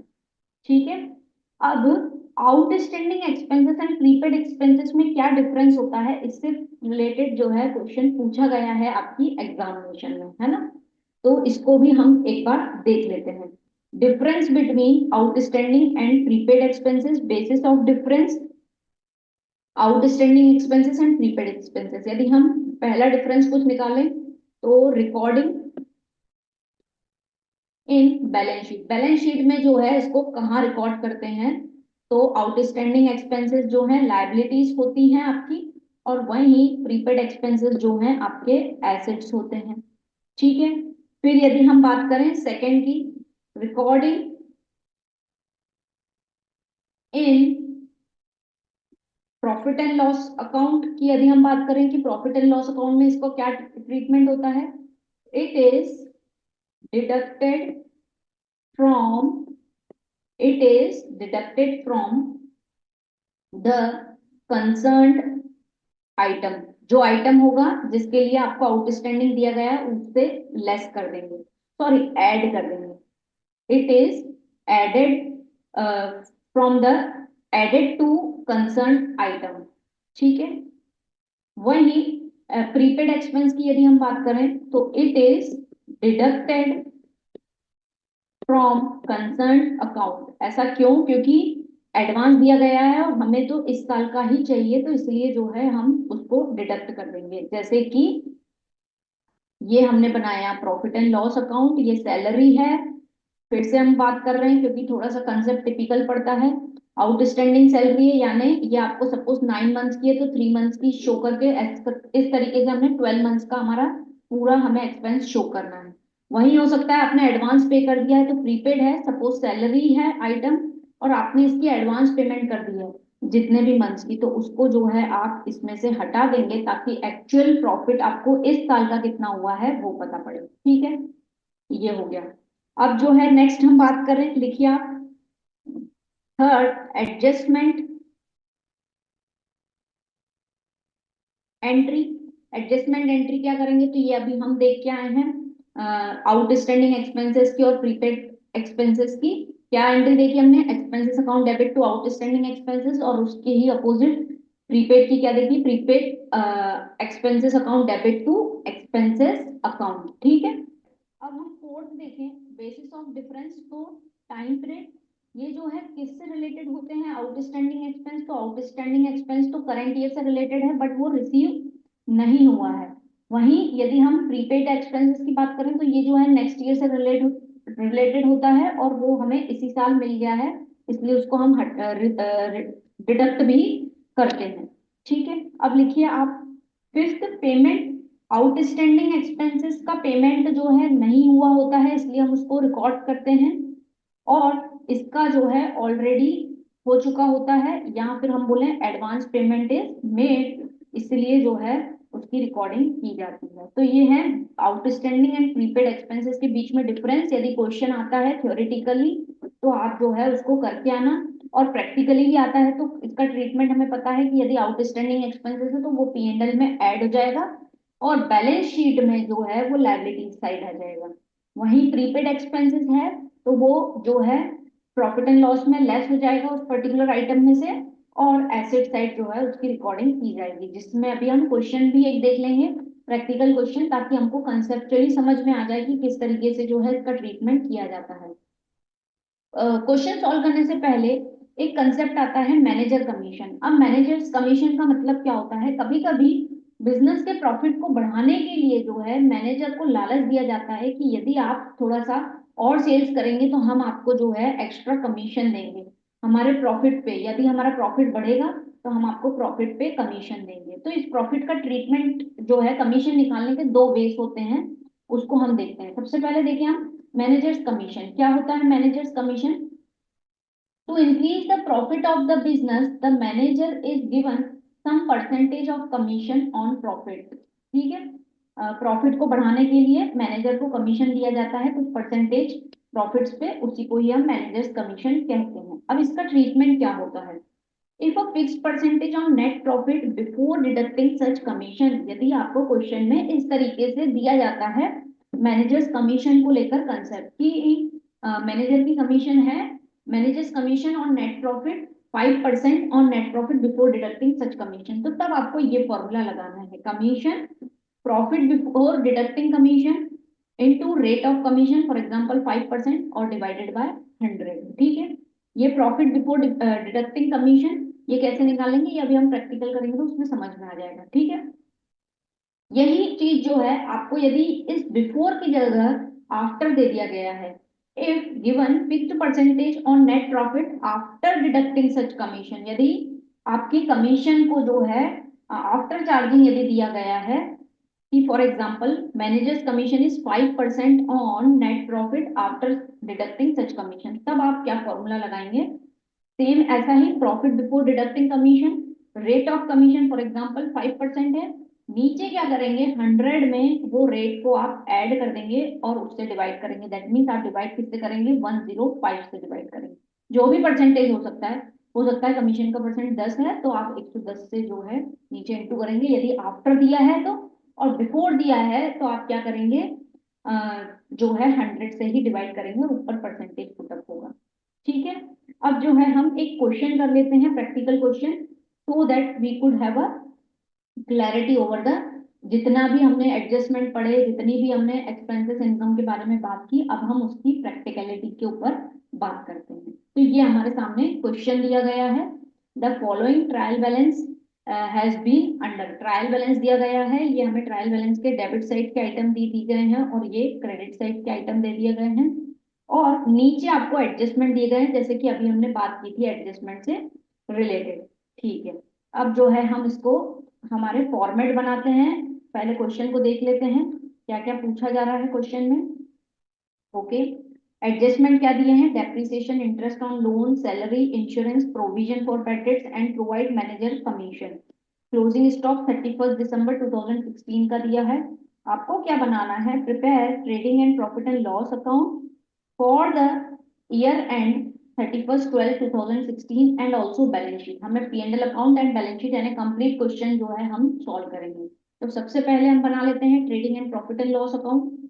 ठीक है, ये हमारे सामने जो है टेबल है, आप भी बनाइए, particular amount columns, particular amount, this is debit and this is credit side, और ऊपर हम लिखेंगे trading and profit and loss account. Year and क्या दिया गया है, फॉर द ईयर 31/12/2016। ठीक है, अब क्या करेंगे, ये जो एडजस्टमेंट हमें दिए गए हैं हम ऊपर वो आइटम पे टिक कर देते हैं ताकि जब वो आइटम आएगा तो हम उसका एडजस्टमेंट भी उसके साथ करते जाएंगे। आपको दिया है लैंड एंड बिल्डिंग पे डेप्रिसिएशन एंड मोटर वैन पे, तो मोटर वैन और लैंड जहाँ पे हैं हम वहां पे टिक कर लेते हैं ताकि हमें पता रहे कि इसमें जो है एडजस्टमेंट होगा। फिर इंटरेस्ट ऑन लोन दिया है, यानी लोन में एडजस्टमेंट है, तो लोन आपको कहाँ दिख रहा है, क्रेडिट साइड दिखेगा। Yes, salary 750 and tax rupees 350 are outstanding. Salary and tax, तो सैलरी देखें यदि हम, डेबिट साइड हमें मिलनी चाहिए, तो सैलरी तो नहीं दी हुई है, यानी सिर्फ सैलरी इतना देना बाकी है, तो वो उन्होंने दिखा दिया है, ठीक है, यानी सैलरी सिर्फ आउटस्टैंडिंग ही है। और टैक्स की यदि हम बात करें, यस, टैक्स दिया गया है आपको, टैक्स एंड इंश्योरेंस 2891, तो इसमें भी एडजस्टमेंट है। फिर इंश्योरेंस, यानी यहाँ पे इंश्योरेंस भी साथ में, यानी इसमें डबल एडजस्टमेंट दिया गया है। फिर provision for bad debts is maintained at the rate of 5% on debtors, तो आपको जो है डेटर्स पे 5% क्या बनाना है, प्रोविजन बनाना है, ठीक है। फिर provide for managers commission 10% on net profit after charging such commission, है ना, आफ्टर चार्जिंग है तो 10 इंटू नीचे क्या करेंगे हम, 1010, तो इसको जो है हम मैनेजर्स कमीशन का जो है ट्रीटमेंट करेंगे। और क्लोजिंग स्टॉक दिया है, तो क्लोजिंग स्टॉक का ट्रीटमेंट जो है कहाँ होता है, यहाँ पे तो कुछ मेंशन नहीं है, यहाँ पे टिक नहीं कर सकते हम। क्लोजिंग स्टॉक का ट्रीटमेंट दो जगह होता है, यानी उसकी ट्रेडिंग अकाउंट में एंट्री होगी और दूसरी एंट्री कहाँ पे होगी, यस, बैलेंस शीट में एसेट साइड हम उसको रिकॉर्ड करेंगे, ठीक है। तो अब सबसे पहले हम स्टार्ट करें, जो हमारा फॉर्मेट हमने सीखा है हम उसी से ही स्टार्टिंग करेंगे। सबसे पहले लिखेंगे टू ओपनिंग स्टॉक। अब देखिए आपको ट्रायल बैलेंस जो दिया है उसमें आपको स्टॉक स्टार्टिंग का मिल जाएगा, कहाँ है, यस, ये हमारा स्टॉक है, दैट इज 6839, ठीक है। फिर आगे बढ़ते हैं, ओपनिंग स्टॉक के बाद क्या लिखते हैं हम, टू परचेज, तो परचेज को रिकॉर्ड कर लेते हैं। परचेज को ढूंढो कहाँ है, डेबिट साइड में मिलेगा ट्रायल बैलेंस के, यस, 66458, क्योंकि परचेज रिटर्न भी कहीं ना कहीं होगा, परचेज है तो, यस, परचेज रिटर्न 1346, तो लेस कर देते हैं हम, परचेज रिटर्न 1346, यस, कैलकुलेटर निकाल लीजिए सभी लोग, 66458 माइनस 1346, तो ये कितना आ रहा है, 65112, ये आपका आ रहा है परचेज, ठीक है। फिर जो है आप क्या जाएंगे, डायरेक्ट एक्सपेंसेस, जैसे वेजेस हो गया, ऑक्ट्रॉय हो गया या कैरेज हो गया, तो इसको हम देख लेते हैं। कोई डायरेक्ट एक्सपेंसेस है क्या, इंटरेस्ट ऑन लोन नहीं है, cash, motor rent, bad debt, ये सब P&L के आइटम है। कैरेज ऑन सेल्स, ये भी प्रॉफिट एंड लॉस का आइटम है। कैरेज इनवर्ड जो है ये आपका जो है क्या है, डायरेक्ट एक्सपेंसेस में आ जाएगा, तो टू कैरेज इनवर्ड। इसके अलावा भी देख लेते हैं और कुछ आइटम भी है क्या, establishment expenses, advertisement, general expenses, कुछ भी नहीं हो, तो कैरेज इनवर्ड जो है 2929, ये हमने रिकॉर्ड कर लिया, ठीक है। अब इस साइड आ जाते हैं, बाय सेल्स, सेल्स कितनी है, और सेल्स रिटर्न है तो उसको अंदर ही हम लिख लेते हैं, यस, सेल्स रिटर्न भी है तो उसको हम रिकॉर्ड करते हैं। सेल्स कितनी है, 109643, ठीक है, उसमें से हम डिडक्ट कर देते हैं हमारी सेल्स रिटर्न को। अब सेल्स रिटर्न कितनी है, लेट अस सी, 7821, 7821 को जो है आप इसमें से लेस कर दो, निकालिए कैलकुलेटर, 109643 माइनस 7821, तो ये आ रहा है 101822, ठीक है। फिर से ये हो गया, इसके बाद फॉर्मेट में क्या आता है, by closing stock. Closing stock जो है हमें नीचे दिया गया है एकदम लास्ट में, 6750 हमने रिकॉर्ड कर लिया। ये हो गया हमारा ट्रेडिंग अकाउंट। अब क्या निकलेगा, या तो ग्रॉस प्रॉफिट आएगा या फिर ग्रॉस लॉस, लेकिन हम देखें तो हमारी सेल्स जो है 1 लाख समथिंग कुछ है, तो जो है हमारा ग्रॉस प्रॉफिट ही आ रहा है, तो दोनों साइड का टोटल लगा लेते हैं हम, ओके। टोटल करिए, 101822 प्लस 6750, तो 108572, 108572 जो है हमारा आंसर आ रहा है, तो दोनों साइड इसी को लिख लेते हैं। उसमें से ये जितने भी एक्सपेंसेस हैं हम सबको रिड्यूस कर देंगे, तो 108 572 में से लेस करें यदि हम 6839 65112 फिर 29 तो जो है आपका प्रॉफिट आ रहा है 33692। ये क्या है आपका टू ग्रॉस प्रॉफिट। ठीक है, अब इसको क्या करेंगे, ग्रॉस प्रॉफिट को हम ले जाएंगे credit side by gross profit. ये लिख लिया, ये हमारी इनकम हो गई, तो ये 33692। अब यहाँ से हमारा प्रॉफिट एंड लॉस अकाउंट बनना चालू होगा। जितने भी एक्सपेंसेस होंगे उसको हम डेबिट साइड लिखेंगे और जितनी भी इनकम होगी उसको हम क्रेडिट साइड लिखेंगे। ठीक है, ड्रॉइंग ये कहाँ आता है, लाइबिलिटीज का आइटम है। डेटर्स तो एसेट्स का आइटम है, लेकिन डेटर्स पे हमने टिक लगाया है यानी एडजस्टमेंट है, तो डेटर्स से रिलेटेड हम देख लेते हैं। प्रोविजन बनाना है हमें डेटर्स पे कितना, 5% से।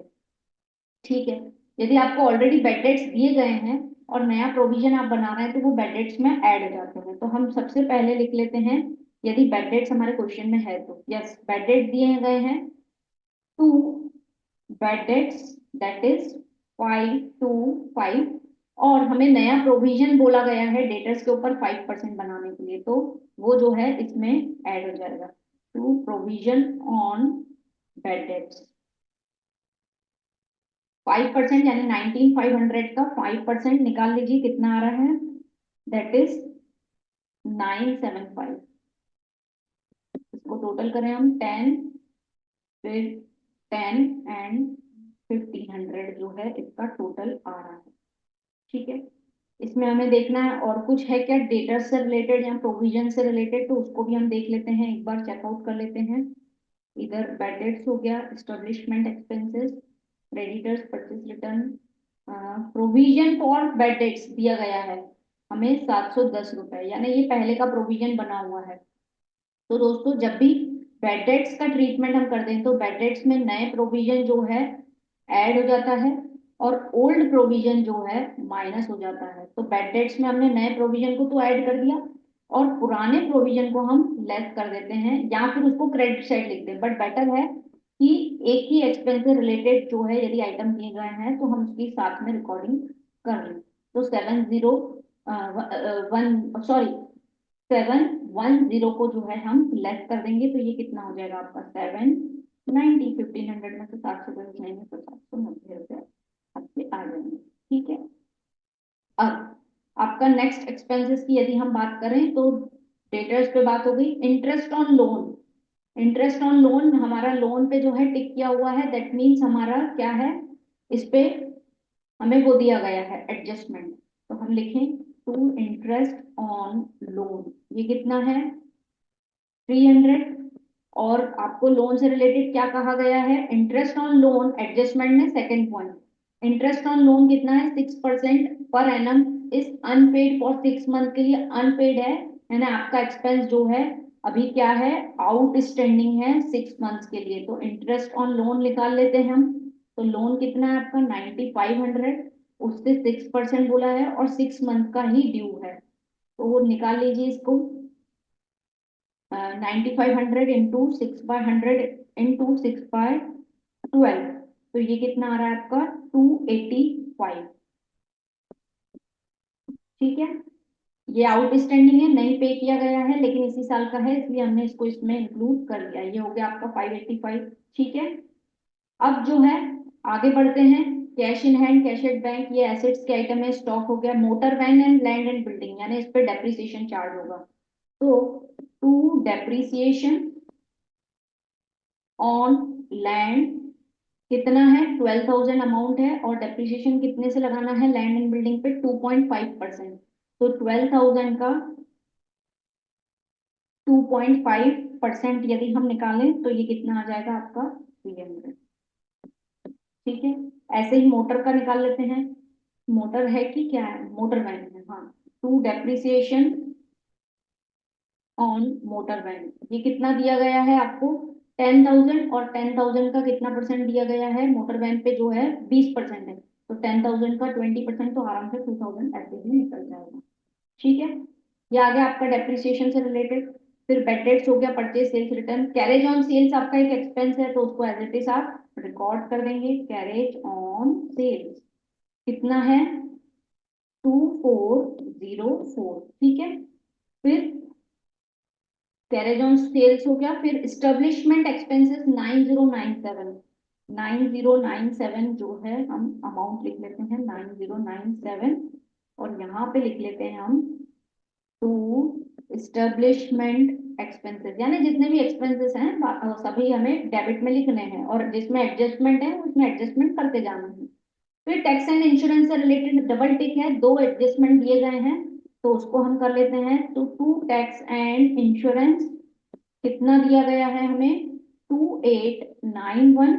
अब इसमें क्या बोला गया है, टैक्स 350 आउटस्टैंडिंग है, यानी देना बाकी है, यानी इस साल का बनता है, तो आउटस्टैंडिंग टैक्स को जो है हम क्या करते हैं, इसको यहाँ पे हम ऐड कर देते हैं, दैट इज कितना है आउटस्टैंडिंग टैक्स 350। और वहीं पे इंश्योरेंस, टैक्स एंड इंश्योरेंस साथ में दिया है, प्रीपेड इंश्योरेंस है 150, तो प्रीपेड जो है लेस हो जाएगा, प्रीपेड इंश्योरेंस को जो है हम लेस कर देंगे 150 से, ठीक है। अब 2891 प्लस 350 माइनस 150, तो ये कितना आ जाएगा आपका 3091, ठीक है। ये ट्रीटमेंट कर लिया हमने। अब हम आगे बढ़े, टैक्स एंड इंश्योरेंस के बाद आगे देखें तो आ रहा है हमारा एडवर्टाइजमेंट। एडवर्टाइजमेंट इज एक्सपेंसेस, तो उसको हम लिख लेते हैं टू एडवर्टाइजमेंट, कितना है 3264, ठीक है। फिर जनरल एक्सपेंसेस दिए गए हैं आपको 3489 टू जनरल एक्सपेंसेस, ठीक है। डेबिट साइड के सभी आइटम्स हो गए हैं। नीचे एडजस्टमेंट में से चेक कर लेते हैं कि हमने सभी एडजस्टमेंट लिखे हैं कि नहीं लिखे हैं। डेप्रिसिएशन हो गया, इंटरेस्ट ऑन लोन हो गया, यस। सैलरी बचा है हमारा 750 आउटस्टैंडिंग है, अलग से लिख लीजिए टू आउटस्टैंडिंग सैलरी। अगर सैलरी होता तो उसमें हम ऐड कर देते, बट उन्होंने नहीं दिया तो हम उसको 750 एज इट इज लिख लेंगे, ठीक है। फिर बैड डेट्स हो गया, इंश्योरेंस हो गया। अब जो है मैनेजर की कमीशन निकालना है, ओके। मैनेजर की कमीशन निकालते हैं, और इसके अलावा यदि कोई इनकम है तो वो भी लिखेंगे हम। कैपिटल लाइबिलिटी साइड आएगा, creditors liability side, loan sales हो गया हमारा पर्सन, यस। डिस्काउंट रिसीव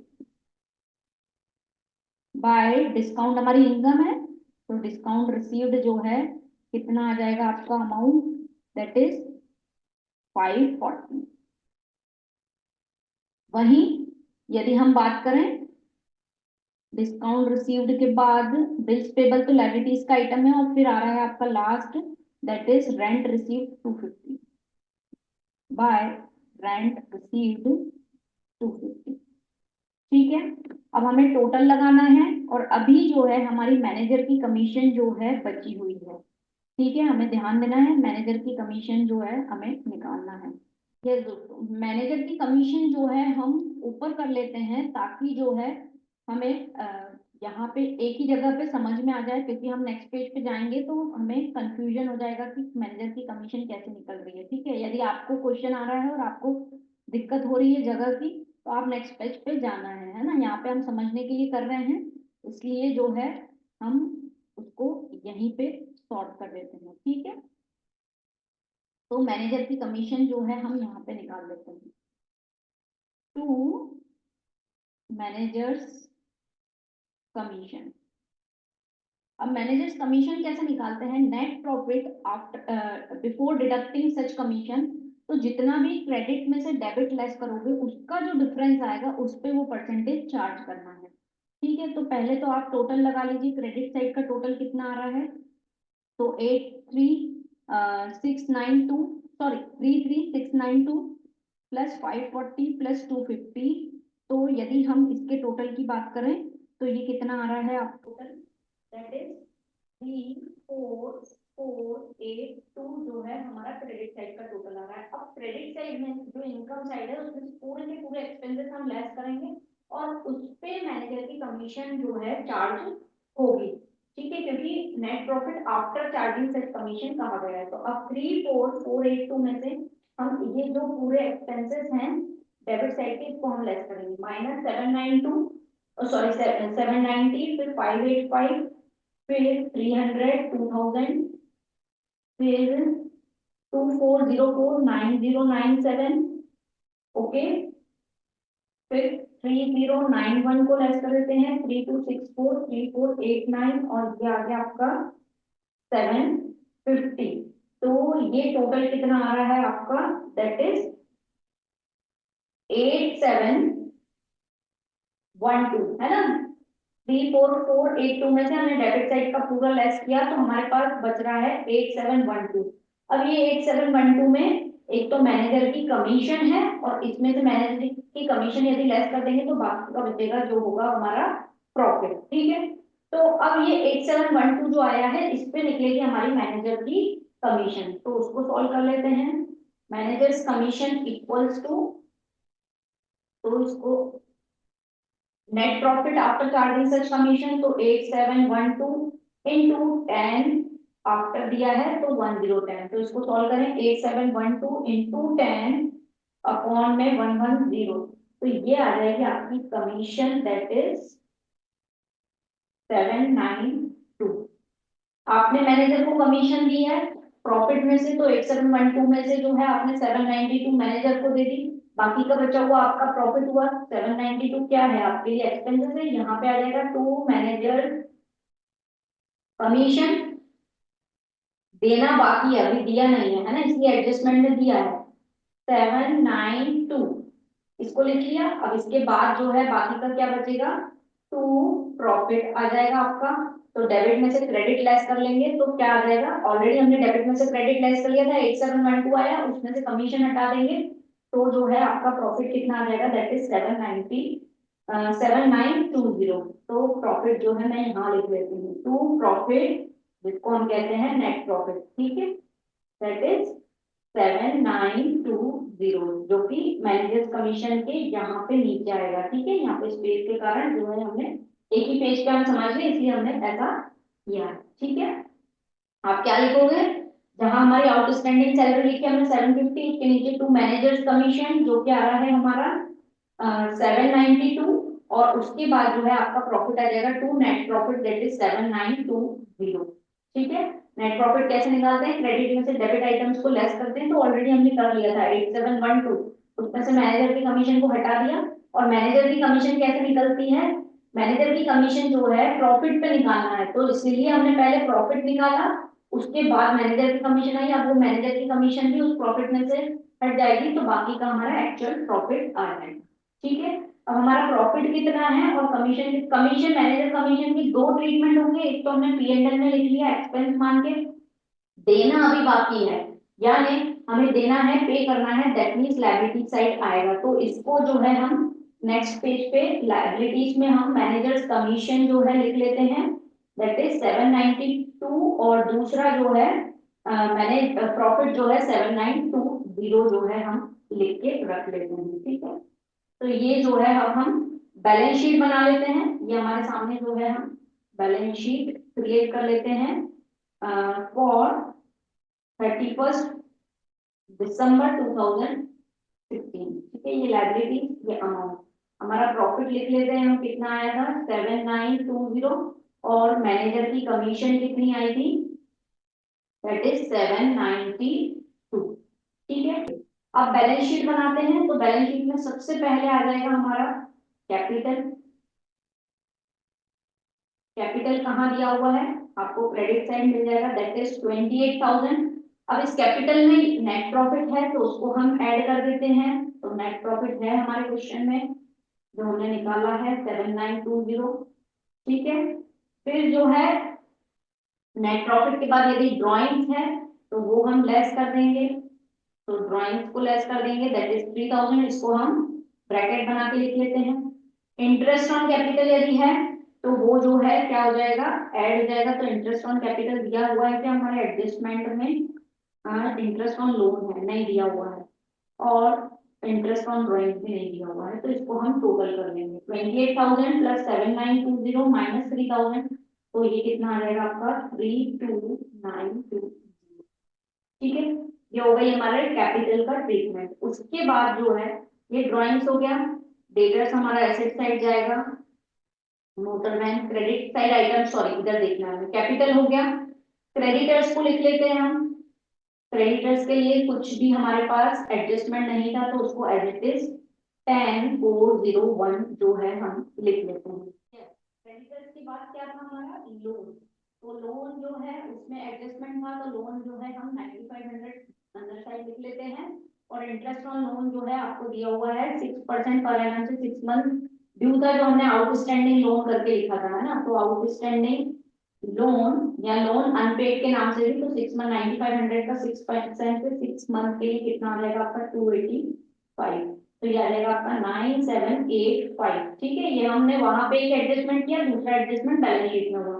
फिर प्रोविजन का ट्रीटमेंट हम डेटर्स के साथ में ही कर लेंगे। Sales purchase return discount receive bills payable जो है वो आ जाएगा आपका बिल्स पेबल। और ये कितना है आपका बिल्स पेबल, दैट इज 2614 जो है आपका बिल्स पेबल। ठीक है, अब हम आते हैं एसेट साइड पे। तो सबसे पहले दिख रहे हैं हमारे सामने डेटर्स। तो डेटर्स को लिख देते हैं हम 19500। इसमें से हमने जो नया एडजस्टमेंट है हमारे सामने की प्रोविजन बनाया था हमने। प्रोविजन फॉर डेटर्स कितना दिया हुआ था, और बेड रेट्स 5% ऑन डेटर्स। तो डेटर्स पे 19500 पे 5% यदि हम निकालें तो दैट इज 975। 19500 में से 975 को लेस कर देते हैं तो ये आ जाता है आपका 18525। ठीक है, ये हो गया हमारा डेटर्स। फिर इंटरेस्ट ऑन लोन, फिर cash in hand, cash at bank. Cash in hand 2050, cash at bank कितना है 3555। ठीक है, फिर स्टॉक दिया है, लेकिन हम ये स्टॉक लेते हैं क्या, ओपनिंग स्टॉक नहीं लेते हैं। हमेशा बैलेंस शीट में कौन सा आता है आपका क्लोजिंग स्टॉक। तो इसको लिख लेते हैं, क्लोजिंग स्टॉक कितना है हमारा 6750। ठीक है, फिर जो है मोटर वैन दिया हुआ है तो मोटर वैन को लिख लेते हैं मोटर वैन। और ये कितनी है, इसकी वैल्यू मोटर वैन की 10,000। और इस पे जो है 20% डेप्रिसिएशन था तो उसको हम लेस कर देंगे, डेप्रिसिएशन को घटा देंगे 2000 से। तो ये कितना आ जाएगा आपका 8000। ठीक है, फिर जो है आपका land and building. Land and building, और लैंड एंड बिल्डिंग जो है आपकी कितनी है 12,000। और उस पे जो है 2.5% से दैट इज 300 जो है हमने डेप्रिसिएशन चार्ज किया था इस पे, तो उसको भी हम लेस कर देते हैं। ये लेस कर रहा है, ये आ जाएगा आपका 11700। ठीक है, लैंड एंड बिल्डिंग हो गया। फिर डेटर्स का ट्रीटमेंट कर लिया है तो बेडरेट्स का हो गया, सेल्स पेरेज इनवर्ट हो गया। फिर एस्टेब्लिशमेंट बिल्स रिसीवेबल दिया हुआ है आपको डेबिट के सबसे लास्ट में 6882। तो बिल्स रिसीवेबल, और ये कितना आ रहा है आपका 6882। ठीक है, अब एक बार हम एडजस्टमेंट में से चेक कर लेंगे कि हमने सबका ट्रीटमेंट कर लिया। 2 बार डेप्रिसिएशन हो गया, एक बार पीएनएल में एसेट साइड कर लिया, इंटरेस्ट ऑन लोन हो गया। सैलरी एंड टैक्स आउटस्टैंडिंग है तो आउटस्टैंडिंग हमारे ये लाइबिलिटीज होते हैं, तो आउटस्टैंडिंग एक्सपेंसेस इस तरीके से हम लिख लेते हैं। पहला है हमारा टैक्स, दैट इज 350, और सैलरी है वो कितनी है दैट इज 750, और साथ में जो है हम 1100 इस तरीके से लिख देते हैं। ठीक है, फिर प्रीपेड इंश्योरेंस। प्रीपेड जो है वही हमारे लिए एसेट होती है। प्रीपेड इंश्योरेंस यानी हमने एडवांस में ही दे दिया है तो वो हमारे लिए एसेट होती है, और ये 150 हमने प्रीपेड एक्सपेंसेस लिखा। ठीक है, प्रोविजन हो गया। मैनेजर्स की कमीशन हमारे लिए लायबिलिटी होती है तो मैनेजर की कमीशन को जो है हम क्रेडिट साइड लिख लेते हैं, और वो कितनी थी 792 थी। और क्लोजिंग स्टॉक को हमने 2 बार रिकॉर्ड कर लिया है, एक बार जो है ट्रेडिंग अकाउंट में और दूसरा जो है हमने एसेट साइड को। अब हमें बैलेंस शीट का टोटल करना है और दोनों साइड का टोटल जो है टैली होना चाहिए। ठीक है, तो हमने दैट मीन्स की क्वेश्चन सही किया है, और इसी तरीके से आपको भी मैच करना है। नहीं तो क्या होता है कभी कभी करते करते हम कोई आइटम मिस कर जाते हैं, लेकिन जब हम उसको वेरीफाई कर लेते हैं कि हाँ 2 बार लिख लिया हमने, और ये तब हो पाएगा, नहीं तो टाइम सेव नहीं होगा, बहुत लंबा समय लग जाएगा। जब हम बहुत सारे क्वेश्चंस की प्रैक्टिस करेंगे तब जो है हमारा टाइम जो है कम लगेगा क्वेश्चन को सॉल्व करने में, और हम उसको वेरीफाई करके चेक कर पाएंगे। ठीक है, चलो इसको टोटल कर लेते हैं। 18,525, फिर 2050 हो जाएगा आपका, फिर 3,555, फिर 6,750, देन कम्स 8,000, फिर 11,700, देन 6,882, और फिर आ जाएगा आपका दैट इज 150। ठीक है, और इस तरीके से हमारा पूरा का पूरा जो है हमने अमाउंट लिख लिया।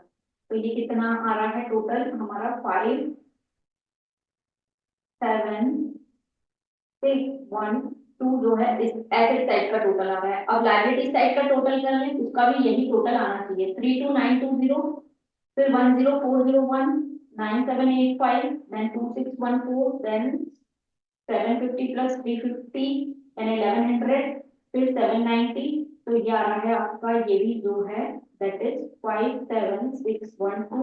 दैट मीन्स हमने एसेट्स और लायबिलिटीज जो है दोनों इक्वल आ रही है, और इस तरीके से हमारी बैलेंस शीट जो है टैली हो गई। तो ये क्वेश्चन जो है इस तरीके से होगा दोस्तों, जब भी एडजस्टमेंट है इसके दो ट्रीटमेंट्स होंगे, इसको आपको ध्यान रखना है। जितने ज्यादा क्वेश्चन करेंगे तो हमें आइटम्स याद होते जाएंगे कि हाँ ये P&L में ऐड होता है, वहां बैलेंस शीट में आता है ना। जैसे क्लोजिंग स्टॉक की बात करें तो ट्रेडिंग अकाउंट में आ जाएगा क्रेडिट साइड, और इधर एसेट साइड आ जाएगा। बैड डेट्स की बात करें या प्रोविजन फॉर बैड डेट्स की, तो वो डेटर्स में से लेस हो जाएगा, और दूसरा उधर P&L में एक्सपेंसेस आ जाएगा। तो इस तरीके से जो है आपको क्वेश्चन को सॉल्व करना है। ठीक है, अब एक और क्वेश्चन देख लेते हैं जो आपके एग्जामिनेशन में पूछा गया था। और कभी कभी एग्जाम में जरूरी नहीं है आपको कंप्लीट क्वेश्चन पूछा जाए, तो आपको ट्रेडिंग एंड P&L अकाउंट बना लीजिए, बैलेंस शीट नहीं पूछते हैं तो ऐसे भी क्वेश्चंस आते हैं। तो अब जो है हम नेक्स्ट क्वेश्चन करते हैं। यस दोस्तों, क्वेश्चन दिया हुआ है हमारे सामने, prepare final accounts from the following information. Final accounts यानी हमारा ट्रेडिंग अकाउंट जो है वो बनेगा, फिर P&L अकाउंट बनेगा, एंड बैलेंस शीट भी हमें बनानी है। ठीक है, this is one of the previous year question जो 2021 की एग्जामिनेशन में पूछा गया था। ठीक है, पर्टिकुलर अमाउंट क्या क्या आइटम दिए हैं, closing stock, debtors, machinery, advertisement, salary, depreciation आपको डायरेक्टली यहाँ दिया गया है एज एन एक्सपेंस, तो इसे हम डायरेक्ट P&L में लिखेंगे। इसके दो ट्रीटमेंट कब होते हैं, जब वो एडजस्टमेंट में दिया जाए कि 10% से डेप्रिसिएशन लगाना है ना। तो अभी सिर्फ हमें डायरेक्ट ट्रायल बैलेंस में दिया है, यानी उसको हम डायरेक्ट एक्सपेंस ट्रीट करके P&L में लिख देंगे। Then building, travelling expenses, cost of goods sold, ये एक नई चीज दी हुई है, cash, capital, creditors, general reserve, okay, again sales and outstanding wages जो है आपको इस बार जो है उन्होंने डायरेक्टली ट्रायल बैलेंस में दी है, न कि एडजस्टमेंट में दी है, जो कि हमारे सामने दिख रही है ना। तो आउटस्टैंडिंग वेजेस क्या है, ऐसा एक्सपेंस जो हमने पे नहीं किया। हमने क्या बोला था, आउटस्टैंडिंग वेजेस एक्सपेंसेस क्या होते हैं, हमारी लाइबिलिटीज होते हैं आउटस्टैंडिंग एक्सपेंसेस। ठीक है, तो इसे हम लाइबिलिटी ट्रीट करेंगे। इसके भी दो ट्रीटमेंट कब होते हैं, जब वो हमें एडजस्टमेंट में दिए जाते हैं। ठीक है, ध्यान रखना है। अब एडिशनल इंफॉर्मेशन हमें क्या दी गई है, प्रोविजन 10% ऑन डेटर्स पे प्रोविजन बनाना है, transfer ₹200 to staff bonus fund में ट्रांसफर करने हैं, and transfer of ₹3,000 to general reserve में हमें ₹3,000 जो है वो जमा करवाने हैं। तो अब जो है हम बनाते हैं trading and profit and loss account, लेकिन हमारे पास ट्रेडिंग से रिलेटेड जो है पूरी इंफॉर्मेशन है क्या, trading profit and loss account, okay, as on, यदि डेट होती तो हम यहाँ पे मेंशन कर देते। हमारे पास ओपनिंग स्टॉक नहीं दिया है, परचेस नहीं दिया है, बट हमको कॉस्ट ऑफ गुड्स सोल्ड दिया है। अब कॉस्ट ऑफ गुड्स सोल्ड का मतलब क्या होता है, ऐसा जो गुड्स हमने बेचे हैं उसकी कॉस्ट यदि आपको दी गई है, और जो गुड्स आपने बेचे हैं यानी जो सेल्स की है और जो उसका खर्चा आया है, कॉस्ट आई, इन दोनों का डिफरेंस ही ग्रॉस प्रॉफिट हो जाएगा। तो इस तरीके से भी हम जो है ग्रॉस प्रॉफिट निकाल सकते हैं। इस बार उन्होंने क्वेश्चन जो है अलग तरीके से दिया है। अब कॉस्ट ऑफ गुड्स सोल्ड में क्या क्या चीजें इंक्लूड होती है, इसमें आपका ओपनिंग स्टॉक आ जाता है, परचेस प्लस जितने भी डायरेक्ट एक्सपेंसेस होते हैं वो, और उसमें से क्लोजिंग स्टॉक को हम लेस कर देते हैं। अब हमारे पास इंफॉर्मेशन जो है कॉस्ट ऑफ गुड्स सोल्ड दी हुई है, और कॉस्ट ऑफ गुड्स सोल्ड यदि हम लिख लें तो ये सब आइटम्स तो इसमें आ जाएंगे, और हमारे पास सेल्स भी है, तो हम इससे जो है ग्रॉस प्रॉफिट निकाल सकते हैं। सेल्स किस साइड आती है, बाय सेल्स अकाउंट, कितना है, 30,000 आपकी सेल्स हो गई, और उसका खर्चा कितना आ रहा है, to cost of goods sold, है ना, उन्होंने डायरेक्टली सब आइटम्स ना लिखकर एक ही आइटम में आपको सब चीजें दे दी है, ठीक है। ऑब्वियस सी बात है, जो सेल्स है, आपने जितनी सेल्स की है और उस गुड्स को बेचने में आपका कितना खर्चा आया है, इन दोनों के डिफरेंस को हम क्या बोलेंगे, ग्रॉस प्रॉफिट ही बोलेंगे। यस, तो सेल्स में से यदि हमने कॉस्ट ऑफ गुड्स लेस किया तो ये क्या आ जाएगा आपका, टू ग्रॉस प्रॉफिट कितना आ रहा है, 30 - 19, तो ये आ गया आपका 11,000, ठीक है।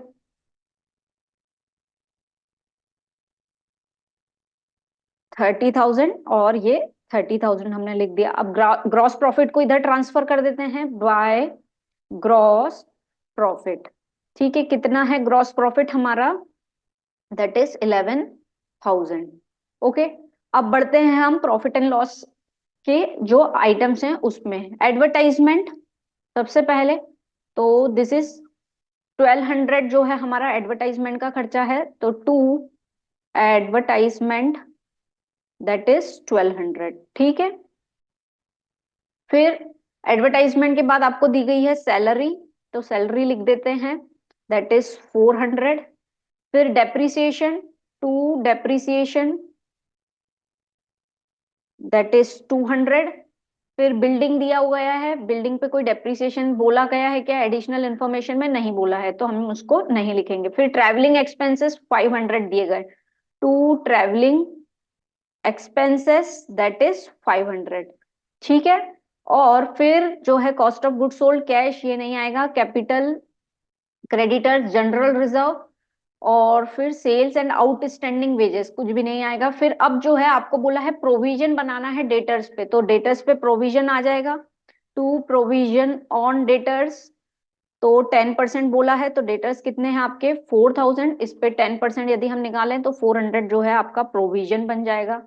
फिर transfer rupees 200 to staff bonus fund, आपका खर्चा है ये, तो टू स्टाफ बोनस फंड ये कितना आ जाएगा आपका 200। और वहीं जनरल रिजर्व में ट्रांसफर करने हैं 3,000, तो to general reserve that is 3,000, ये भी आपका खर्चा हो जाएगा, तो इसको हमने सबको लिख दिया। अब 11,000 में से इन सबको यदि हम लेस कर दें तो हमारा नेट प्रॉफिट या नेट लॉस आएगा, तो नेट प्रॉफिट ही दिख रहा है 11,000 माइनस 1200, 400, 200, 500, देन 400 और 200 और ये 3,000 हमने लेस कर दिया, तो आ रहा है हमारा नेट प्रॉफिट दैट इज 5,100, ठीक है। प्लेस नहीं है इसलिए हम यहाँ पे लिख रहे हैं to net profit that is 5,100 जो है आपका 5,100 आपका नेट प्रॉफिट है, ठीक है।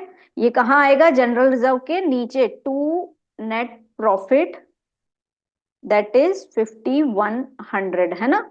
और टोटल जो है दोनों साइड 11,000 आ जाएगा, ठीक है। आपको सिस्टमेटिकली करना है, प्लेस इशू है इसलिए हमने इस तरीके से लिखा है, ठीक है। अब ये बन गया हमारा प्रॉफिट एंड लॉस अकाउंट, जिसमें हम जो है नेक्स्ट पेज पे ले जाते हैं, तो हम हमारा नेट प्रॉफिट लिख लेते हैं, कितना आया था, दैट इज 5,100 जो है हमारा नेट प्रॉफिट आया है, ठीक है, ओके।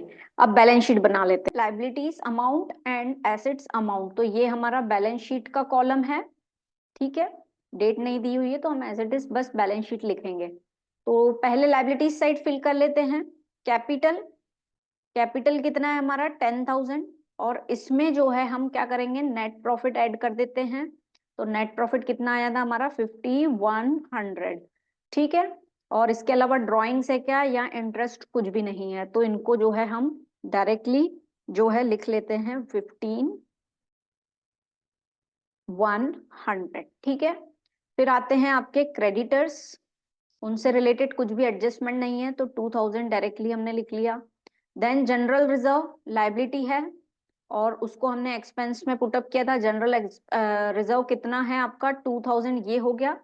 और थर्ड पॉइंट दिया है ट्रांसफर 3,000 टू जनरल रिजर्व, तो एक तो हमने P&L में लिखा है इसका ट्रीटमेंट, और दूसरा ट्रीटमेंट जो है ये आपके लिए लाइबिलिटी है, तो दिस इज प्रॉफिट का पार्ट होता है इसलिए उसको हम लाइबिलिटी साइड लिखते हैं, ठीक है, 5,000। फिर सेल्स तो हो गया, अब आउटस्टैंडिंग वेजेस जो है हम लिखेंगे दैट इज 200, है ना।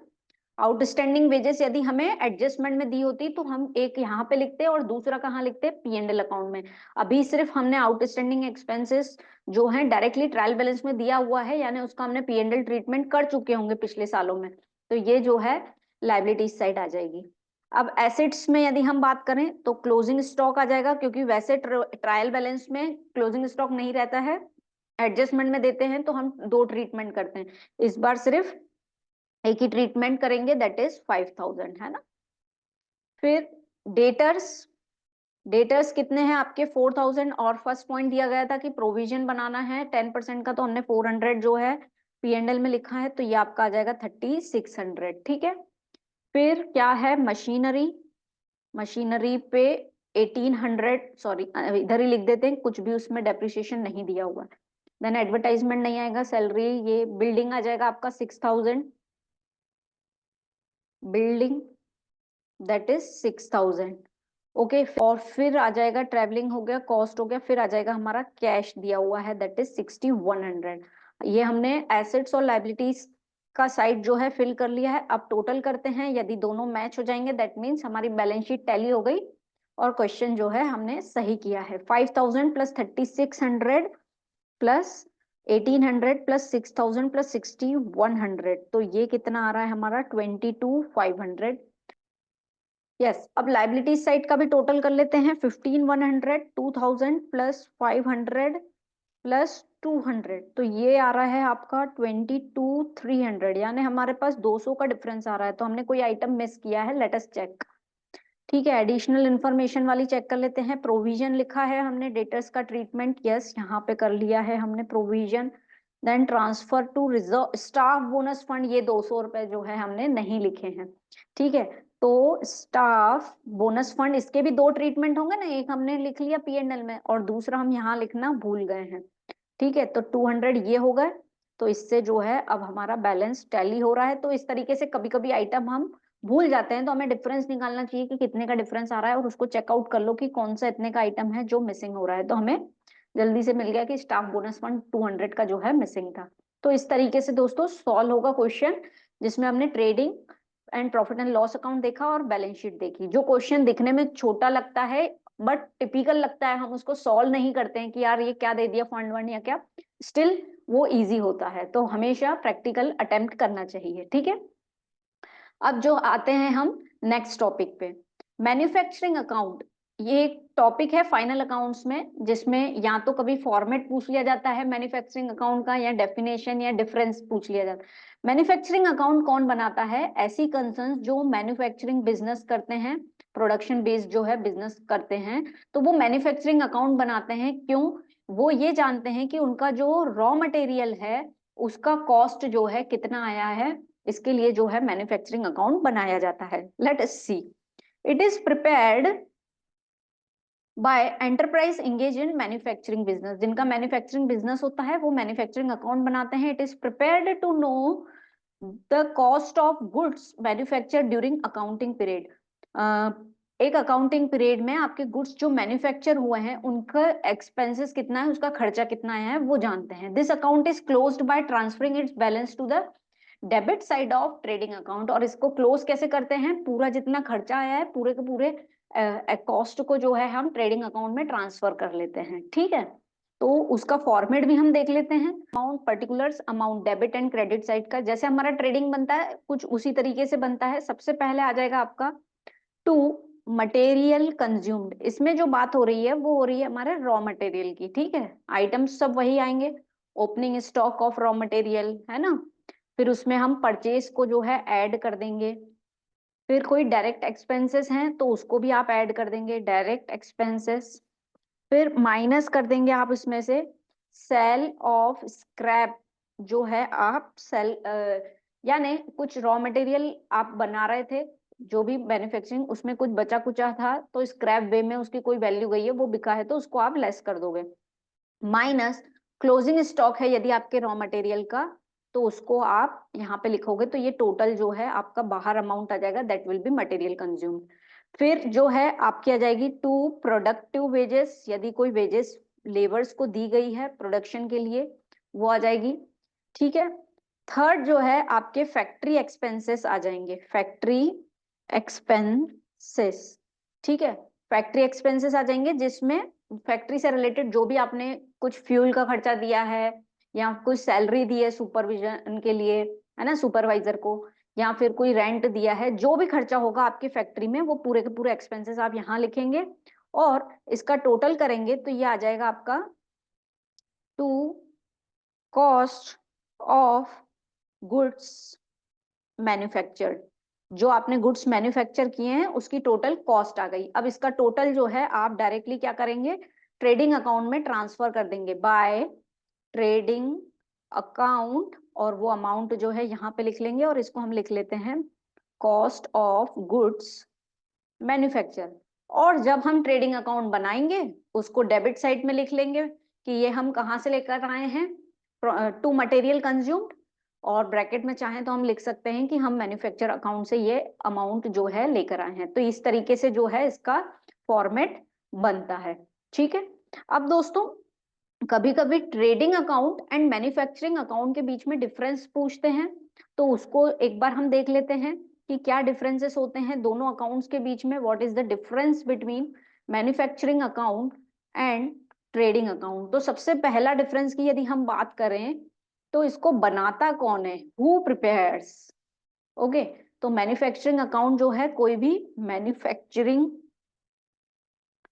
कंसर्न बनाती है, वहीं यदि हम बात करें ट्रेडिंग अकाउंट की तो इसको तो हर बिजनेसमैन बनाता है, तो ये एवरी बिजनेस में जो है अप्लाई होती है।